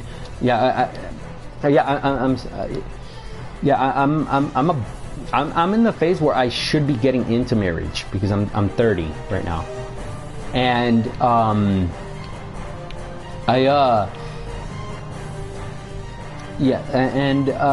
when I was when I was in the hospital, those trips to the hospital, I didn't want them. I didn't need them. They're like, "Oh, you need it because you gotta recover," and I was like, I don't know what happened. And then they said, "Oh, you have nothing," and then I was hearing voices, and there was a time where I heard a voice coming from the curtain while I heard another voice, and then my whole room, and it's like, I didn't know if it was haunted. But when I made it to when I was playing PlayStation 4, I kept getting awards, and I kept posting my stuff on social media. So I was on here and on there every day, almost every day, and I would get lunch, take a shower, shit, eat, whatever, sleep. You know, I would live my life, and then I would keep going. And I did a lot more work on this stuff than those papers. I don't like doing paperwork. I like doing tech stuff. I tried being a game tester. I tried designing a video game as well too. That went well, but then I lost the file and I couldn't design it. I tried making it on DVDs. I was able to make a block jump and move it left and right like a Super Mario game. It looked like a Super Mario game. It was two-dimensional. It was on the screen. It was a black screen with a bunch of lines and a little green square. And I pressed a space bar, and the button, the square would go up and down and up and down. And then I would use left and right, and it would move left and right. So I was pretty successful with that too. I wrote a project of it, and then they said, "No, we don't need you to do that." They said, "Oh, and you don't need college to design a video game." My first degree was business administration to make what was it? To own a company and sell products. And then I didn't want to take that, so then I took game development, and that didn't go so well. Only when I lost the data on the computer, that didn't go so well. So then I gave up on that. The next thing, what was it? Yeah, what was it? The thing I tried after was posting on Twitter. Oh, and when I left high school, I said, "Oh, I was gonna be a professional skateboarder," but that didn't help. I went with a person with a skateboard. I went to a store. They gave me a pamphlet for sponsorship to get free stuff for being a good skater, but I only knew how to do 4 tricks, and I landed one of them, which was it was the pop shove it. Oh no, wait, yeah, no, I was only able to do 3 tricks. It was the ollie. Oh well, actually a couple of tricks, like 5 or 6. I did the manual, the backwards manual, the ollie, the kick flip, but I never landed the kick flip. I did the pop shove it, and I landed it 1 time, and I also landed the Casper. Baseball, I played baseball. I used to be the catcher. I caught a lot of balls up in the air. I used to be the catcher. My dad used to love Mark McGuire from the... I forgot what... Was it the Cardinals? Oh, I don't remember. And then my favorite baseball player was Chipper Jones from... I even had his baseball card in 2nd grade, but I wasn't gonna sell it. But then he's like, "Oh, just give it away." And I had the card, and I give it away. And that guy from 2nd grade, I saw him again in 6th grade, and then I saw him again when I was working at the Publix at the grocery store. He was one of the co-workers there doing the same thing I did, the bags. And then when I went to college, I saw him again. The same guy from 2nd grade. I saw him in 6th, in my job, and in college. So, and the reason why I knew him was because I recognized his face. And let's see what else.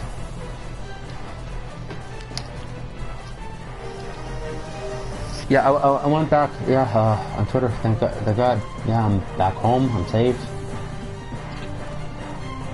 Yeah, no, I'm not gonna take any more trips to the hospital. When I went to one of the volunteer programs, they kept injecting me, and I didn't want to tell them the information I found out about, and I'm not gonna get into that because that's something that's completely messed up, and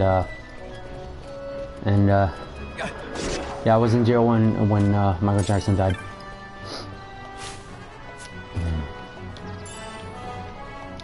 Yeah, and just recently I made a prayer to God. I know I shouldn't be saying religion, but I hope you don't mind, and I hope I'm not fired or anything from what I currently do. But there was a point where I made a prayer, and then there was a little child. I heard a spirit, like some voice came to me. He says to me, I want you to one day meet Michael Jackson. Do you know how hard that sounds? A little boy says to me, I want you to meet Michael Jackson. And then a couple days ago, somebody said to me, you know what I it was another voice. It was like a much older man. He says, do you know what I really want from you? And I said, what is it? And he says, I want you.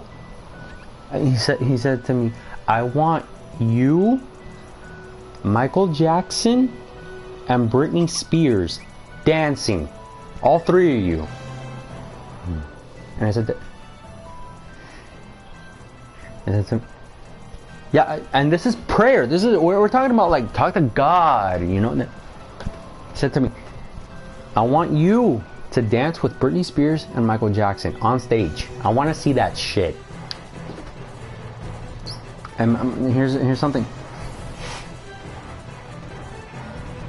They said to me. Here's something my mom says. My mom has always said to me. No, but listen to this. Listen to this. She said to me, we don't know the future. So today you could be sitting here, but tomorrow you might be sitting somewhere up in New York. You don't know, because when you fall asleep, when you fall asleep, you could wake up to the most amazing thing in the world, or probably something worse. You don't know, because what happens today, we are here, we're sitting down, and it may not even be when you're asleep. Somebody could just hit you. You close your eyes, and you wake up in a room. Who knows what's in front of you? Probably the best, probably your old friend you cared about, probably someone you lost. You don't know.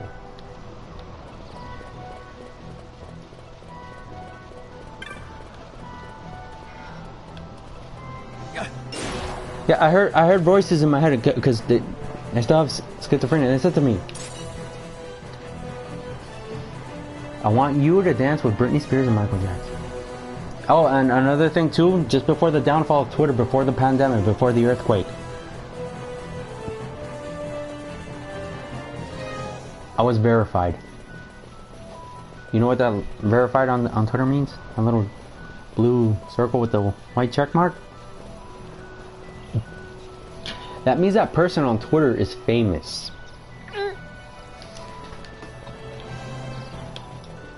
And I only had it for 3 weeks until they said, oh, you got a campaign with Ray Chase, the voice actor of Noctis from Final Fantasy 15.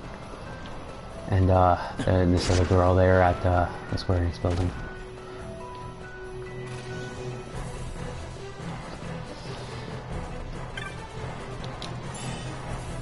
And I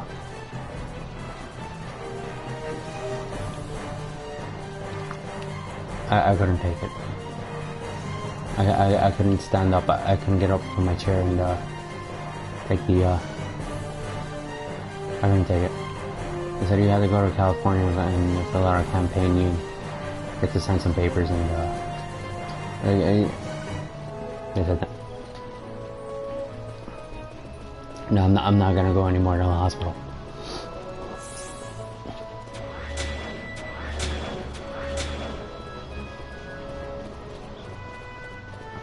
Yeah. No, and I'm not gonna walk. Oh, no.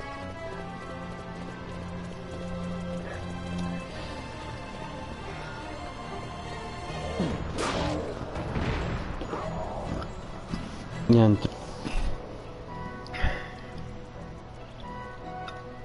There was also one time in college. They said one girl did this to me. I don't know why. I mean, I don't know her reason. Oh, I just heard one say, a voice in my head said that it was because I was special. One day I sat down in college. No, this is a rising story.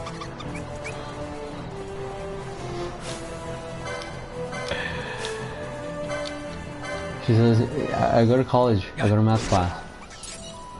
All 30 or so students are there. I take the exam. I take the exam, like, the teacher says, you have an exam today. It's gonna be, what was it, 20 questions? You're gonna take an exam, a math exam, you're gonna take 20 questions. I said, okay, yeah, sure. So we all received a paper from the teacher. You know, she walked the first row with a stack of papers in her hand. She had a broken arm too. She was blonde hair, blue eyes, you know, white hair, you know, model. She walks that first row with a stack of papers, and she has she takes one paper, one paper. Hold on, and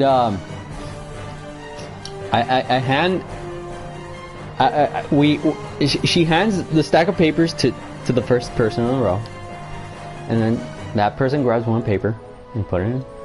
Then they get the other paper, the other papers, and they put it in the back of the back row, and then that person does the same thing and keeps going. Second row, same thing. Third row, same thing. Fourth row, same thing. Fifth row, same thing. Sixth row, same thing. Seventh row, same thing. Then she says, okay, when you're all ready, we're all ready. You start the exam. You know the rules. Fill in the bubbles. You on your Scantron and make sure you read the question. I said, okay, sure. Well,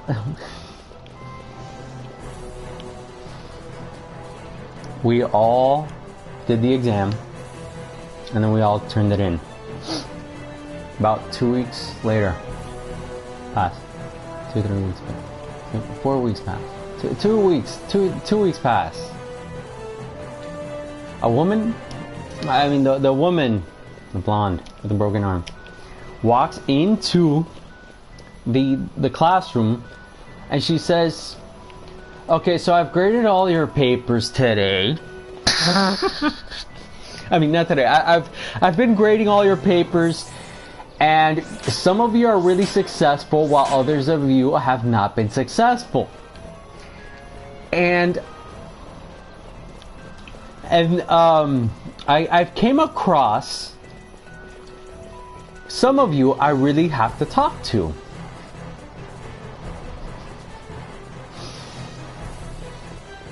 And I said, okay. I said, oh, okay.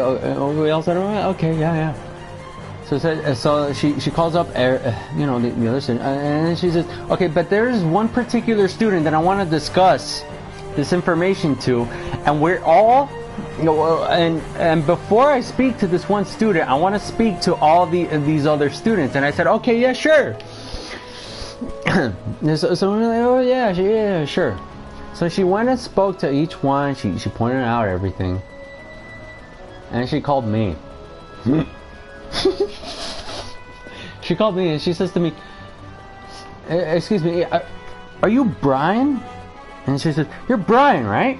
I said, yeah. It's B-R-Y-A-N, by the way. She says, are you Brian? I said, yeah.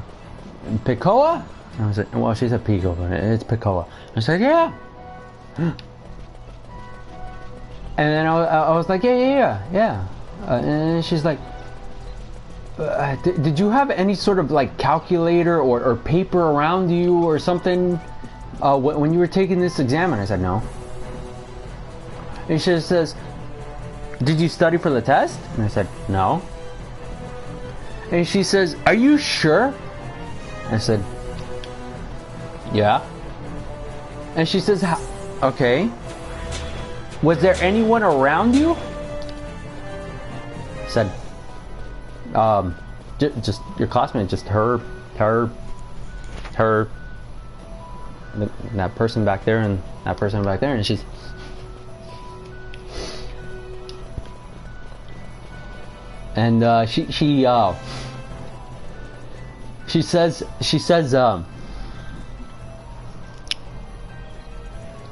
because you know, I graded your paper, and out of all the students in the class, you have an A+,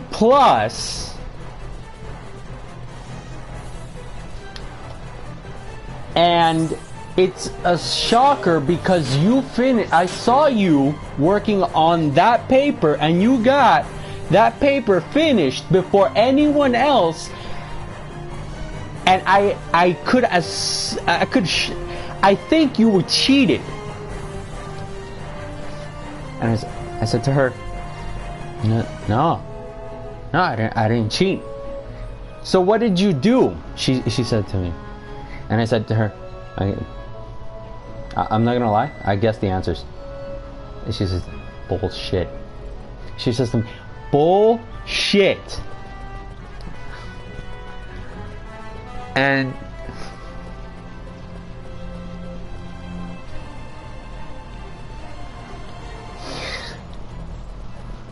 how did you? She asks, how did you get this A+? Did you have? Are you sure? Are you lying to me? And I said, no, I'm not. I'm not lying to you.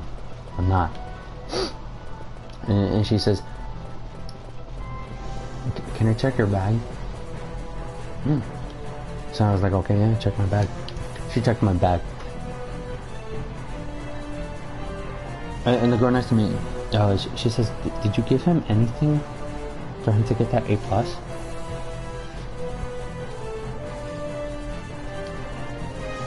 And she said, no. I could have sworn he cheated too. And then the girl on the right says, she asks the girl that was to my right, because there was a girl sitting to my left in college, and then there was another girl sitting to my right. The girl said, the teacher says to the girl,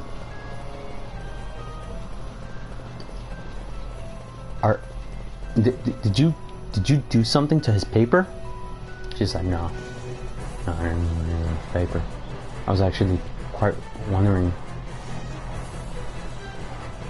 because he didn't, like, I didn't see him. And then the girl to my left says to the teacher, I was just checking if he was I saw him doing that fast, and I didn't do anything.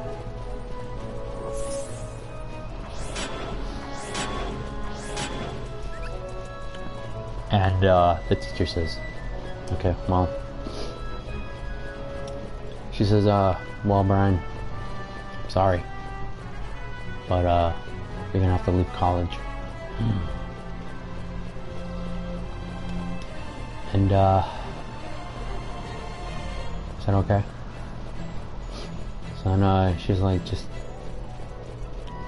take your paper and just leave. I said, okay. She says, so then I left, and I don't know how I came back, but I didn't take her class. She says she don't want, like, they didn't want me around her. So yeah, this was yeah, I guessed the answers though, like I wasn't I guessed every single answer, and I got a straight 100% on that.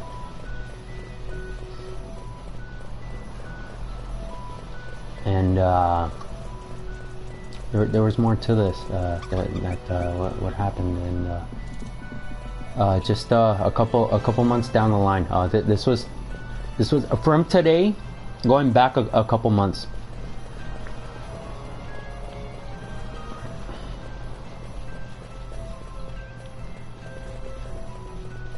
Okay,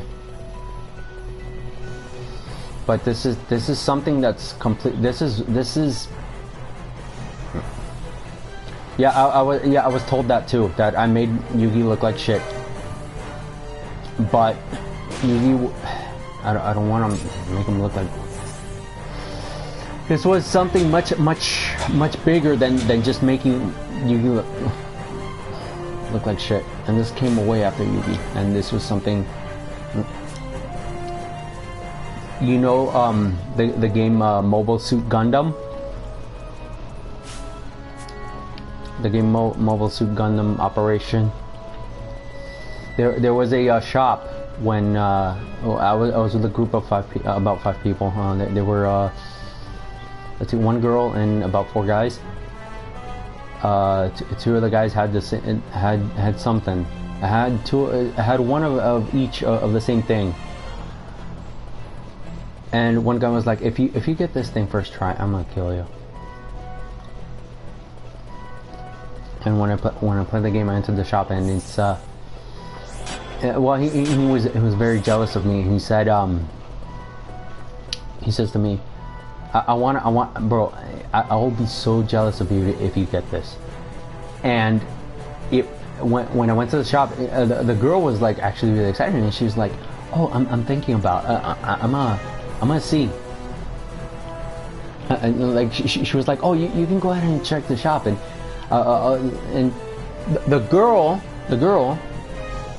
I don't know why. Somebody wanted me to delete her. Someone in my head wanted me to delete her a couple of days ago, and I ended up doing. And she was an abled person. She says to me, "Oh yeah, go."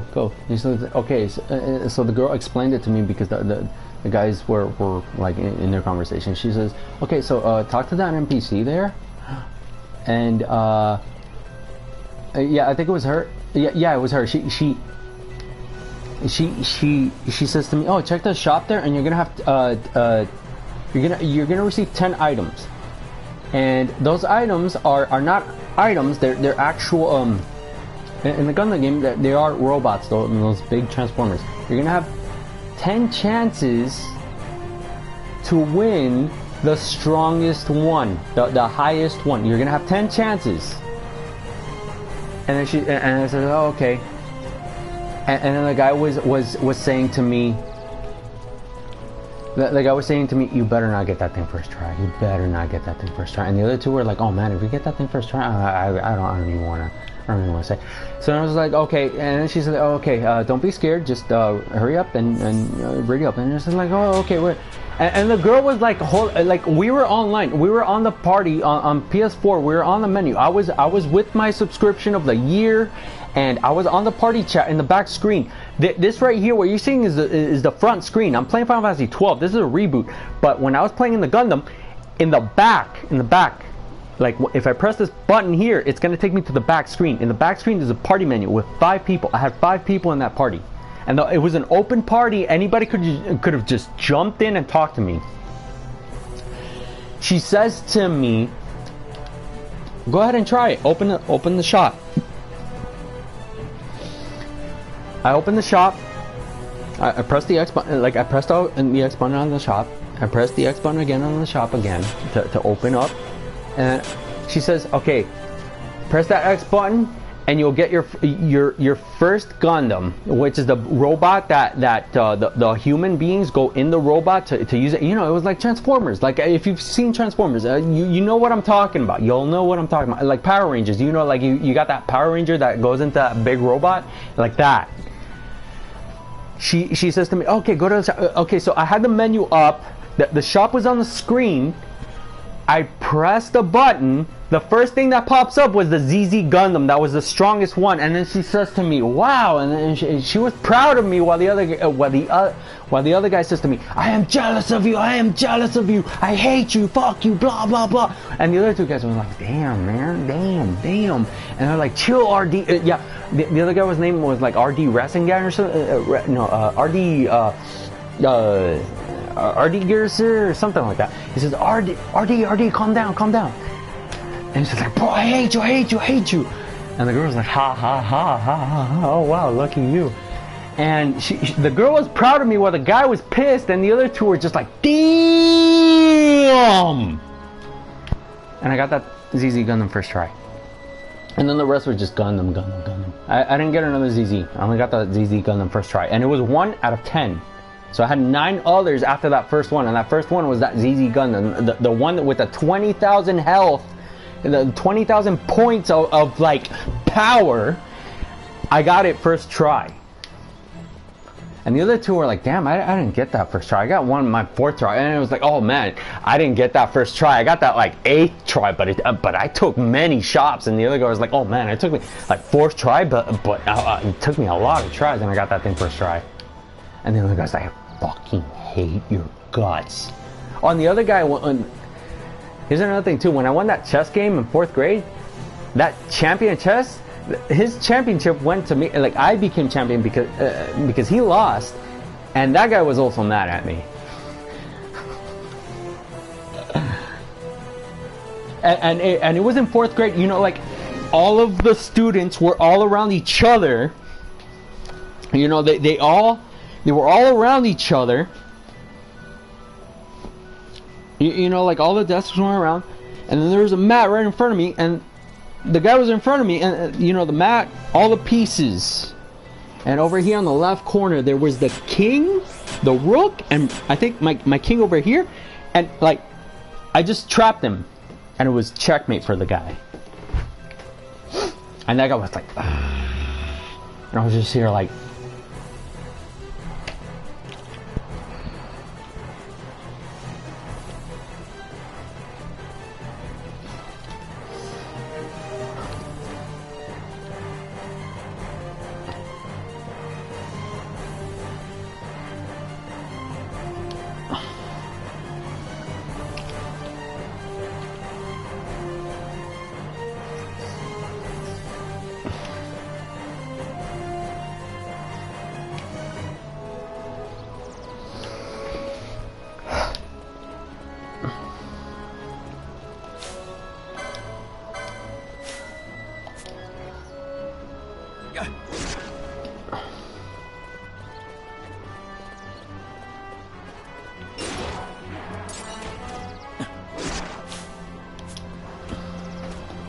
And I can show that ZZ Gundam as well too.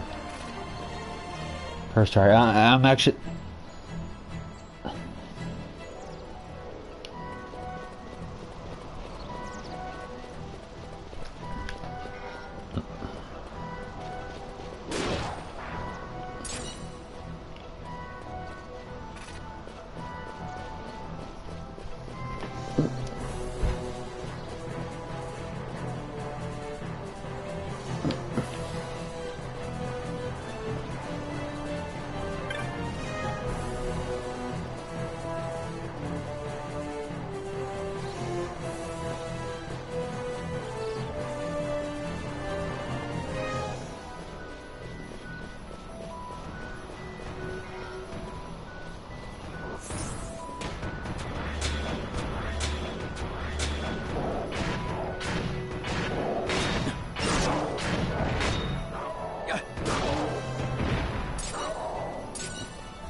Yeah, there was also one time in high school, just before I left, when I was going to ask out that girl, you know, out on a date. She dropped a book, and I picked up the book and I handed it to her. This was outside of the classroom, outside of a trailer park, in the yard, you know, where the sunlight was. That was yeah, and one day I saw her on Facebook, you know, much older. And not nostalgia, but I'm not a nostalgic person anymore. I'm telling my story now because video's up. Hopefully one day somebody will see this. I already have voices around me that connect with them.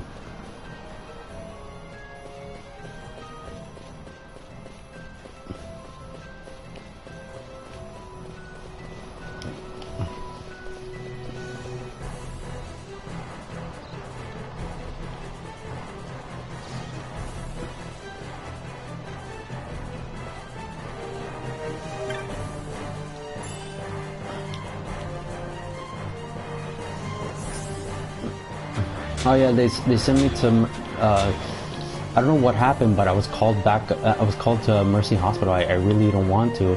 I was doing really well, and then like for some reason they said, "Oh, go to Mercy. Oh, they have activities there." So I went there for a while.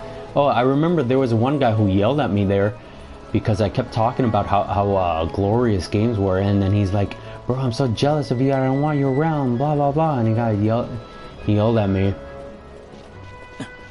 and what else? There was lots of things that went on. After the Mercy Hospital, I was in Larkin, and they injected me when I was telling the truth about the stuff that happened to me, and it's like, man, they said I was psycho. No, I'm not psycho. Just because someone hasn't, just because.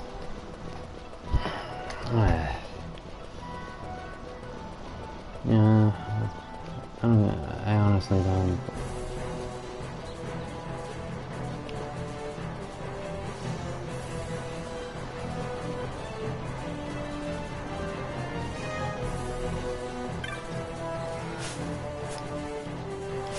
Yeah, see, I'm not the same as I was, but my story's there.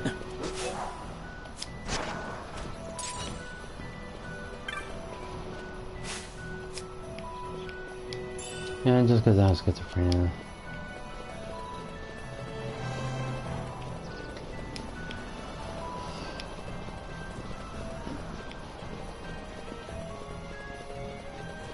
No, I do this stuff. I don't care what your truth is. Yeah, somebody's saying that I don't do this 100% stuff. I do this 100% stuff. I don't care what they don't have any right or any place to say that I don't do something, because I do this 100% stuff. And if they can't accept my truth, that's not my problem, it's theirs.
No, I'm not a spy.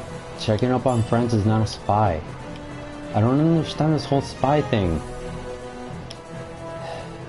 I just hang out.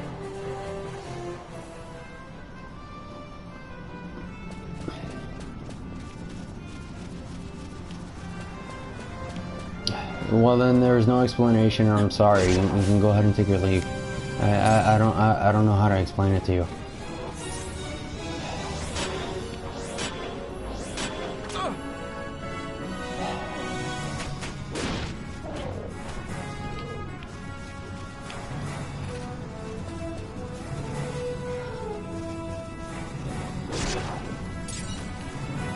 I don't know what the idea was to go to Mercy Hospital. I was doing well, and then one day I went and did activities.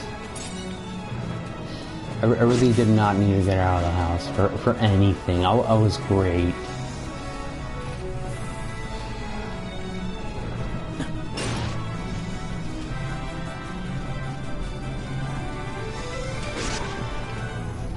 Yeah, I'm at my house now. I'm with my mom still. I'm still doing the same 100% I did in 2014. I'm still posting. And I recently got back on Twitter. They locked my account because they made me get my verified out.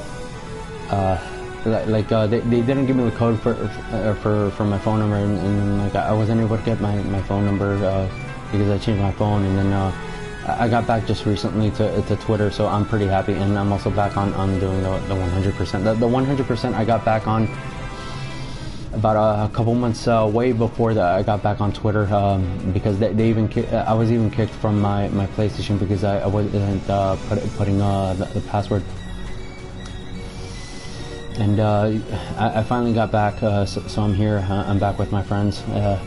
The remaining friends I have, I don't know. I couldn't stay with the other friends I have, and I didn't have any more friends. I'm still stuck with well, not stuck, but I still have the same friends, and I would like to have some more new friends. But time is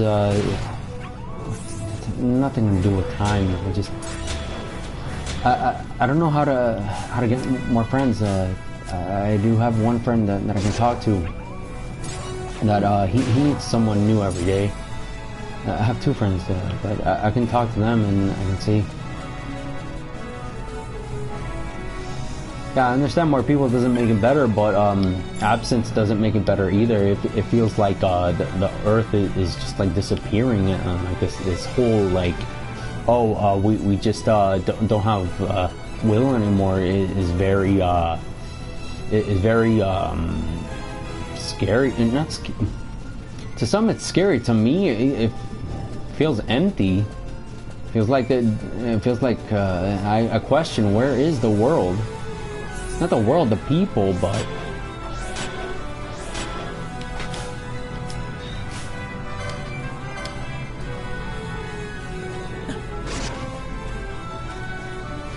not. Yeah, some black. I don't want to say black. That sounds racist, but some dark-skinned man in the past abused me. He kept. I don't know why my attention span just was droned over to his frickin' body. I hated it. I don't want that.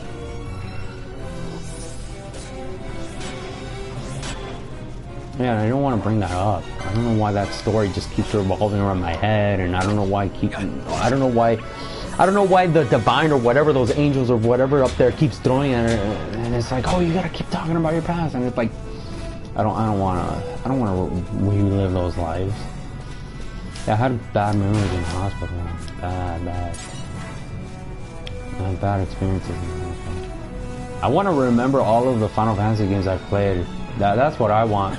I don't want to keep thinking that the whole like, oh, I was in college and then I spoke to Jesus and I went to talk to my aunt. She got me a job and then she scolded me for playing video games, and then my cousin left me because he found out I was arrested.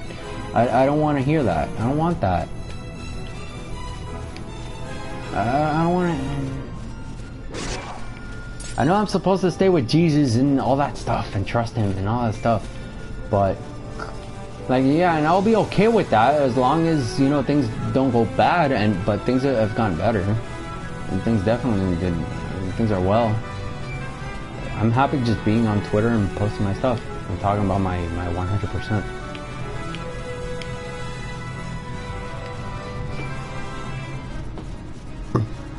And I'm not insulting Jesus.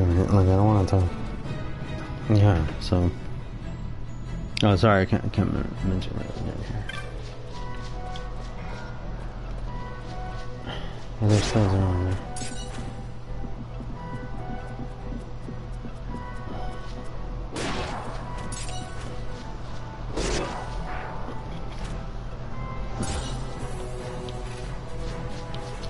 Yeah, I heard that a while ago, and that the static was coming from my internet provider. I don't know how they could talk to me through YouTube. Here was one location where I had to defeat a frog. One of the giant frogs. There was another good deed I did as well too. I saved when I was playing one of the computer games. I saved a Vietnam soldier in one of the chat rooms. I spoke to about 45 people or so in that chat room, and one of them had a name, and I spoke to him, and he spoke English to me, and he says, "Oh, I'm from." And I said, "Hey, where are you from?" And he says to me, "Oh, I'm from Vietnam." And I was like, "Oh, okay." And he was like, "Do you have trouble with something? Do you need help?" And he says, "Yeah. I need to find some material for these monsters here." And he says, "Oh, okay. Well, one of the monsters is in this dungeon here, and there's like two others that are across here in the desert where you're standing." And he says, "Oh, okay, thanks." And he says, "How do you know this information?" And he says, "Well, I worked here a lot on computers." And he's like, "Oh, okay. Thanks." I don't remember too well the conversation, and these were kind of the exact same words, not exact, but it was in one way of this. And he says to me, "Oh, okay. So you're experienced." I told him, like, I know how to play this game. I've played it for a while. And he says, "Oh, okay." And then one of the other guys I was talking to, that was because there was a woman that was the clan leader, and then one of the assistants, one of the managers of the clan leader. The clan is a group that was a part of me. He was there. He says, "Hey, Ragenarker," which that was my name for my character. My character was a wizard. He was I think he was I think he was also a wizard, and the other one was a bow and arrow user, archer. I don't know. She was I think she was a mage, a magician. I don't know. The guy says, "Hey, Ragenarker, don't talk to that guy. Don't talk to that guy." And I was, and he says to me, he's like, "I'm very scared of you talking to that guy." And I was like, "Why?" And he's like, don't talk to other clan members, because if you disown our clan, we're gonna have a huge problem, and you do not want to do that. He says, "Don't worry, I can handle it, and I'm not gonna betray you guys. Like, calm down." And then I go and I say to the guy, and I says, "Okay, so how?" So and he says to me, so he says to me, how do you how do you so he discussed him, he told me, how do you know so much about this game? And I said to him, I did a lot of research into this game, and I worked a lot with these people. And he's like, "Okay, so where do I find these materials?" And I said to him, "Okay, so you get those materials over there, and you get these other materials over there." And he's like, "Okay, so how do I use these materials?" And I told him, "Okay, so you use the keyboard, and you get you use these keys on the keyboard, and then you can use this." And I explained it to him. He says, "Oh, okay, well," he says to me, "The way you are," no, he says to me, he says to me that he did not, he wasn't a fan of the way I was,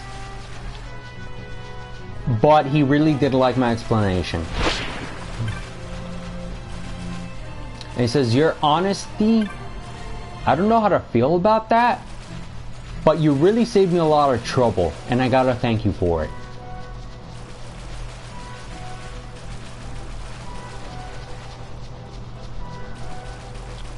And the other two were like, "I cannot believe." He's like, the other guy says to me, "I cannot believe you, Ragenarker."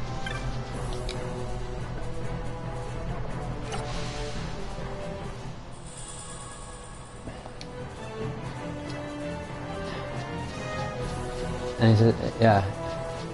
He says to me, I do not. Yeah, this was on Ventrilo, on a program called Ventrilo, and we were playing computer games, and the guy was talking to me on Ventrilo, and he says, oh, I'm from Vietnam, and the guy was struggling to finish that video game, to get those 3 materials he needed. He was struggling, and I helped him out, and he's like, yeah, well, the one guy said, I don't know, believe me, while the other girl was like, are you serious? Are you joking me? And I was like, I can handle it. I know.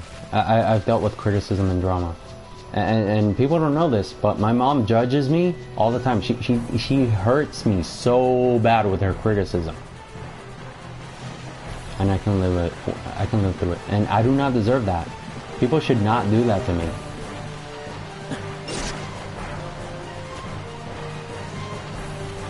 The guy was in shame. The Vietnam soldier though was content.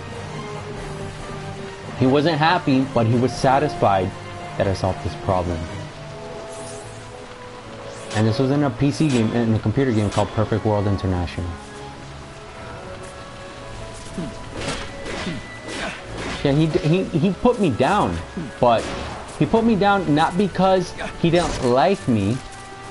It was because he couldn't solve his problem, and he kept taking it out on the machine.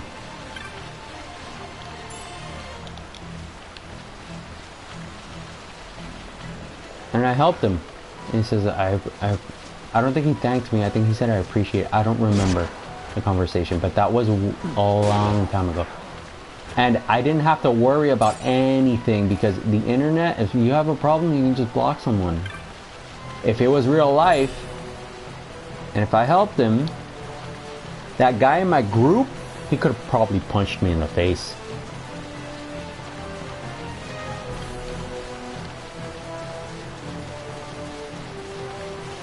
Yeah. And people were then scared of me. They were like, oh my gosh. But it was on the internet. Are you really going to be scared of someone who you just help on the internet? I mean, on the internet, I understand there are people that travel, but you know, don't give them your address, because if you give them their address, they will fly to you. But there are people that they can find you without their address, because there are people that work in any. There's a job. My mom used to say a couple months ago, there's one job for at least everything in this world. There's a job for. There was even. Yeah, selling flowers at a university, that's a job. There was a degree to sell flowers in the streets. There's a job for selling drawings, like what Picasso did. There's a drawing for, I mean, there's a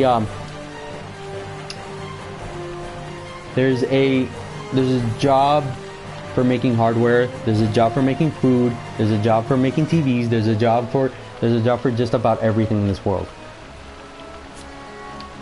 And I helped them out, and then they're like, I don't know. And my stories are incredible and unbelievable.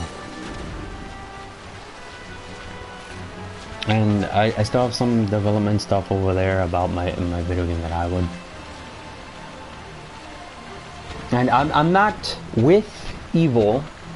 I really do like helping others, and I do not like seeing people struggle. And I do the best, yeah, I could for others.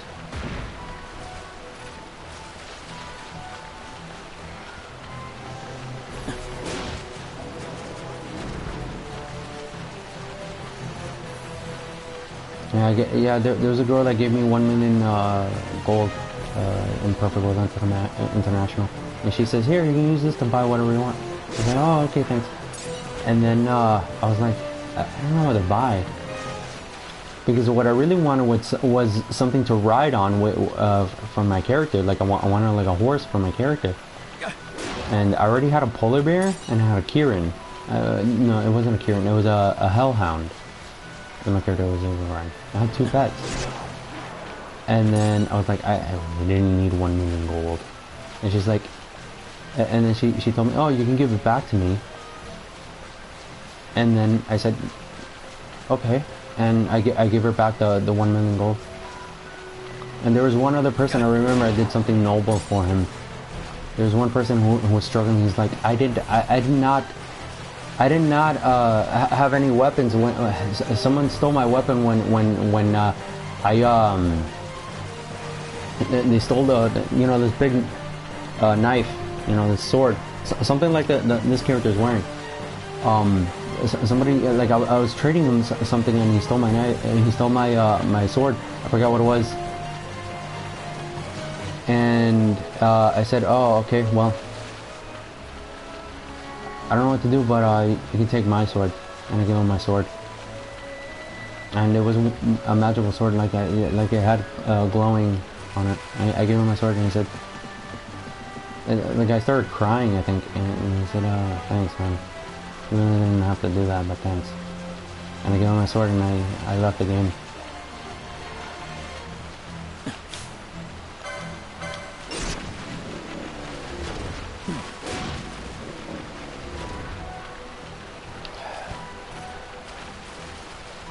Yeah, and I remember some girls. Yeah, I think I came across a celebrity as well too in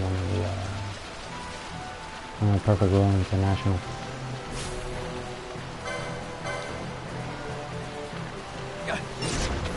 And when I joined Twitter, I met a couple of celebrities too.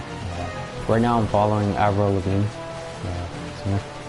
And when I was in Twitter back in 2016, just before the pandemic hit. I met Kobe Bryant.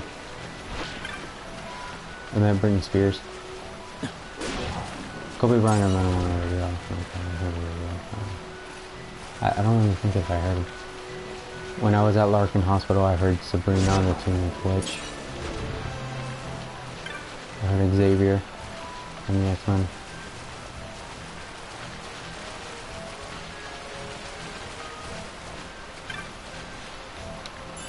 Yeah, I was verified for 3 weeks until that campaign. I met Taylor Swift. Taylor Swift was the one that gave me the verified sticker. I think it was I met some people from the gaming industry. Yeah, I met Ray Chase and his best friend. Yeah, I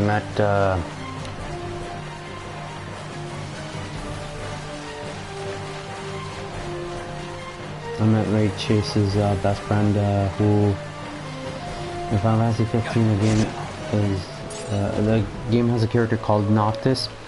The best friend Prompto, the voice actor of Prompto, was Noctis' best friend. Ray Chase's best friend. I don't remember his name. Robbie Damon.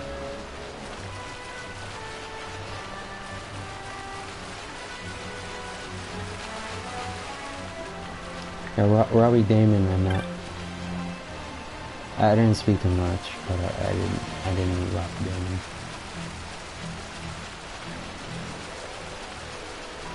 Oh, and I heard Shaquille O'Neal.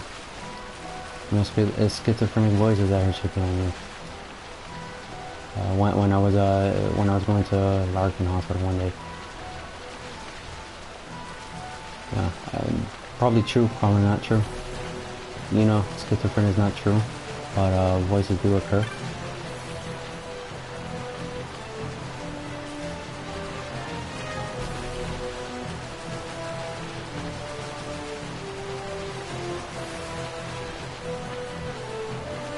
Yeah, man, Jesus. Yeah, I have his pass.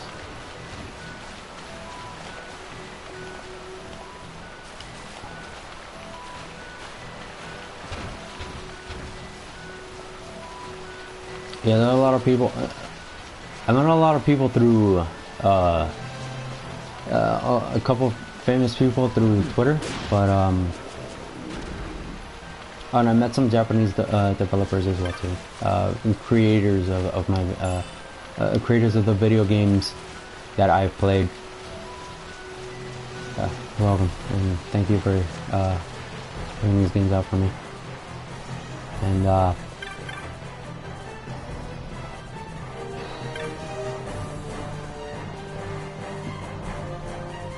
I met Tara Strong. I don't know if Tara Strong is the one from the one that does the Powerpuff Girls Bubbles, the girl with the blue. She also does Timmy Turner from the Fairly Odd Parents, the little boy with the pink cap.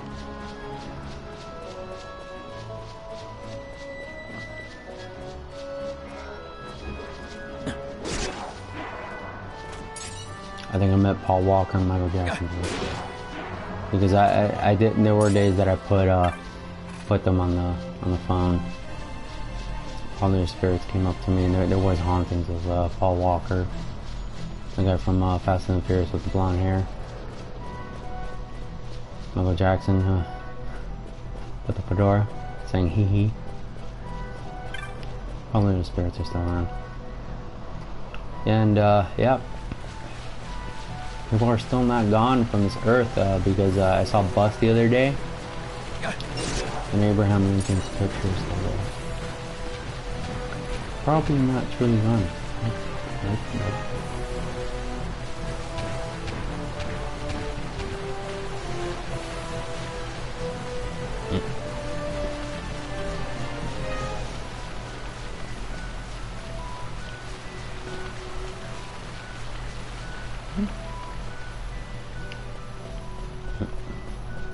No, I'm not rich, middle class, but I work a lot, so a lot of income flowing.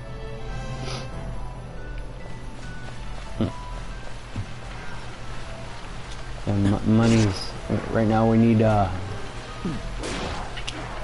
materials. Not materials. We need like food and water and shelter and air conditioning. We need more than just paper money. Money right now, I feel like we need more than just money.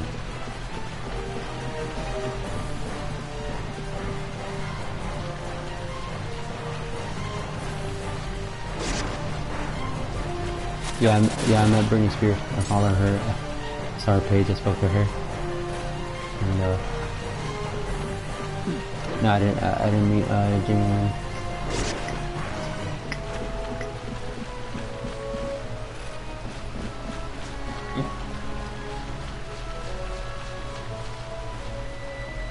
Yeah, I don't ever met Katy Perry. I think I met Katy Perry.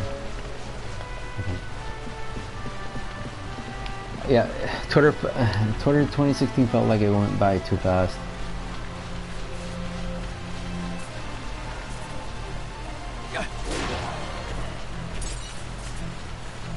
And I saw Kelly Clarkson pretty often on TV.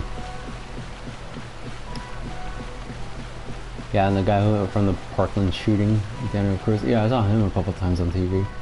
I guess he wanted to be verified. The guy that shot 19 people in that high school. I guess you can say he's a legend for killing.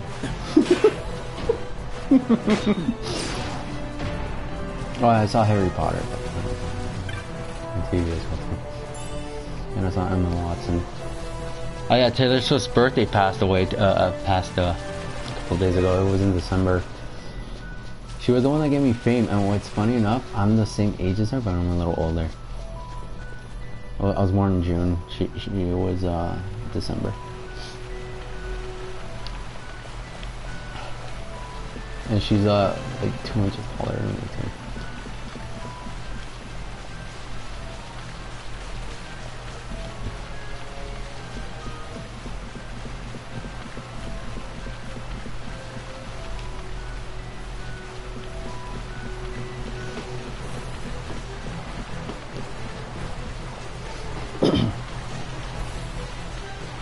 Oh, now I'm hearing play billiards with Taylor Swift. Oh, okay. Wait, hold on. I'm hearing Carry on the Wood now. I don't know if my schizophrenia is right. I was the other day I kept seeing Jack Skellington. Like I go and I wash my hands, and then I see Jack Skellington pop up. Like my mind goes dark, and I see Jack Skellington. Jack Skellington is the one from The Nightmare Before Christmas, that old show. I mean, the old movie. Yeah, it was in that. It was also in that Disney game, Kingdom Hearts. Yeah, the one that has Final Fantasy characters and Disney characters.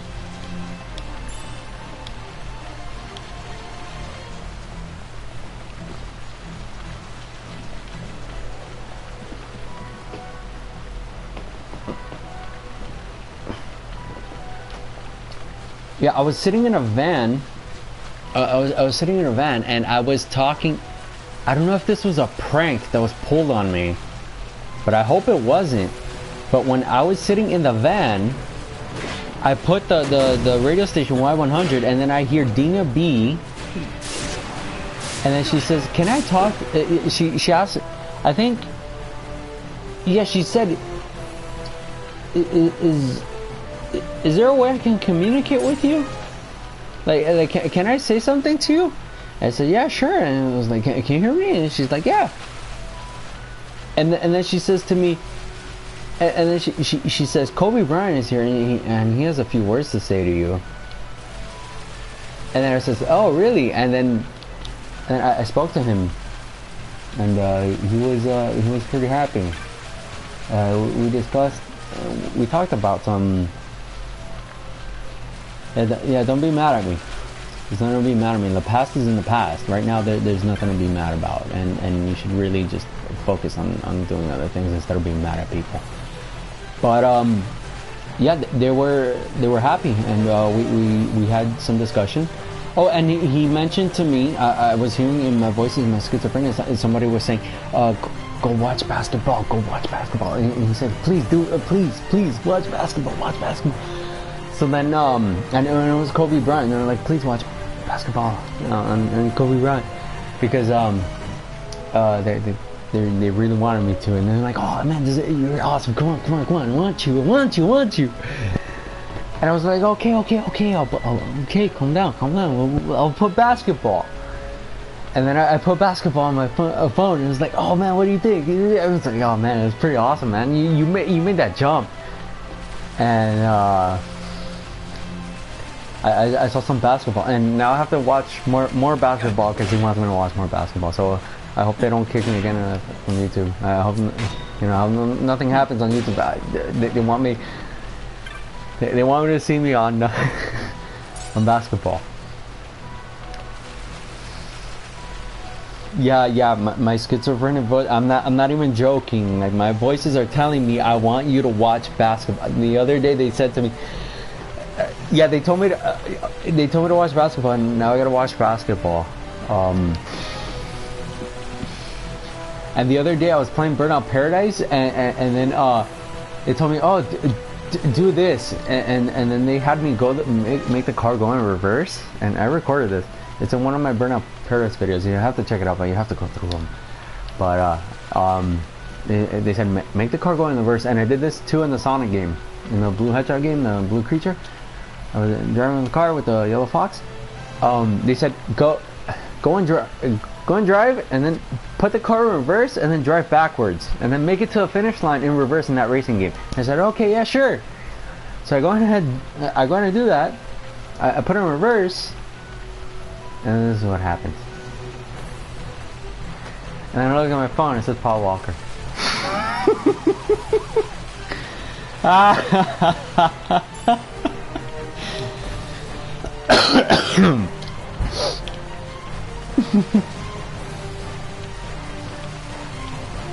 Yeah, the guy from Fast and Furious, he was the one that drove backwards. You never forget this.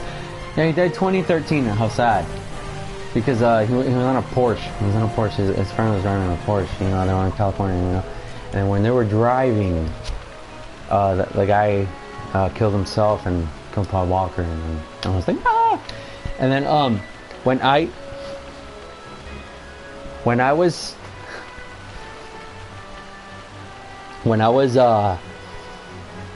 playing that car, the reverse on the car, stuck out the finger.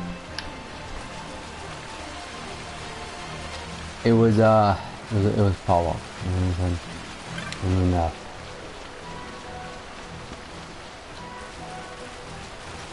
he said, "Oh, yeah, it was all a joke."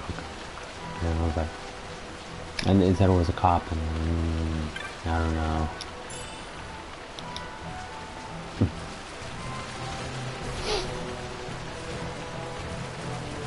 And they just told me it is. So, but, no, I'm not gonna believe anything is possible.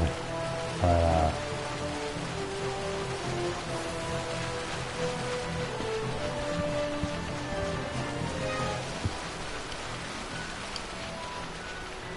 it's great to know, people who are around.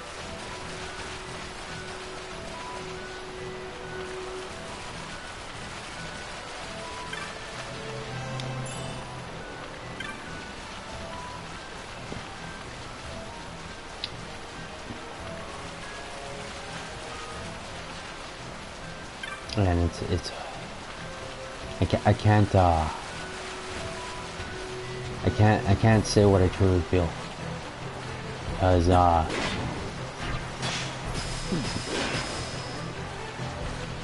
not there.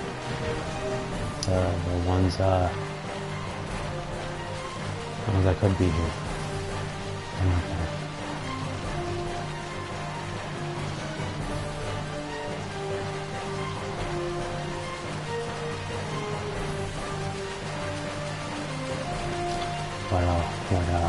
What is there? What's there on the internet? Those won't be around for a while. And the voices told me they wanted to see Peter Calhoun, and I wasn't.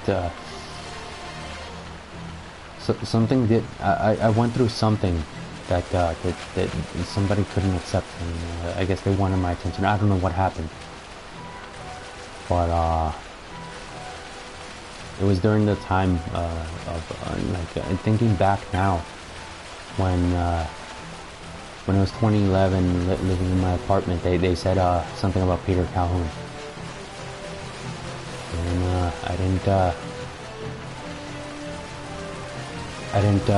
didn't meet the guy, and there was probably something that had to do with him,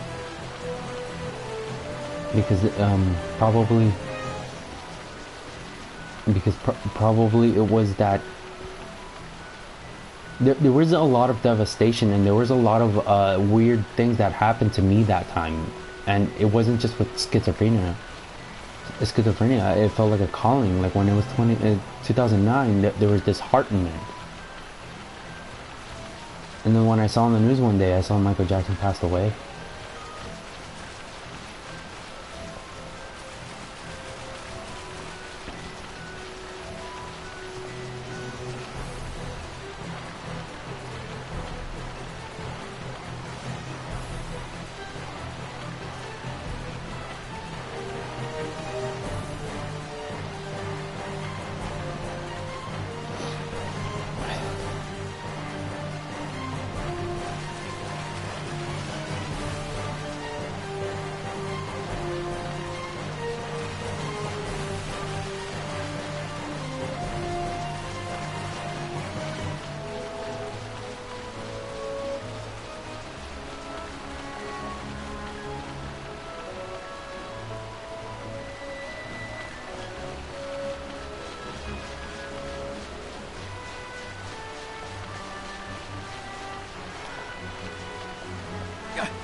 Hold on.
Yeah, I know.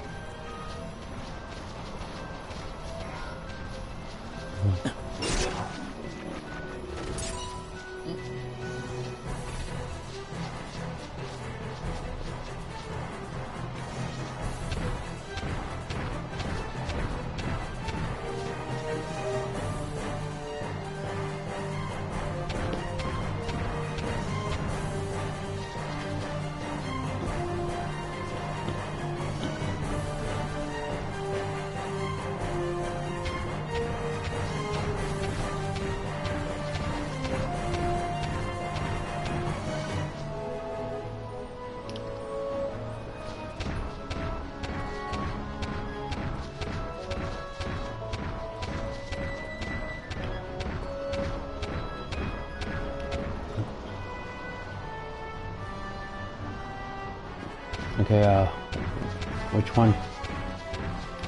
Okay. Alright,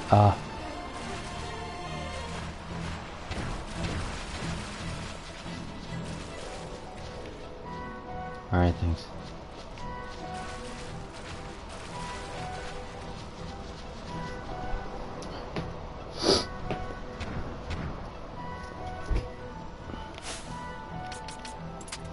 Yeah,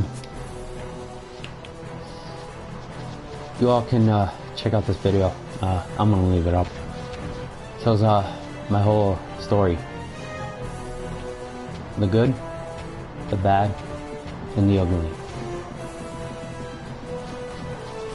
From the Game Informer to the Reddit. From the magazines. Actually, from the paper to the magazines to the internet.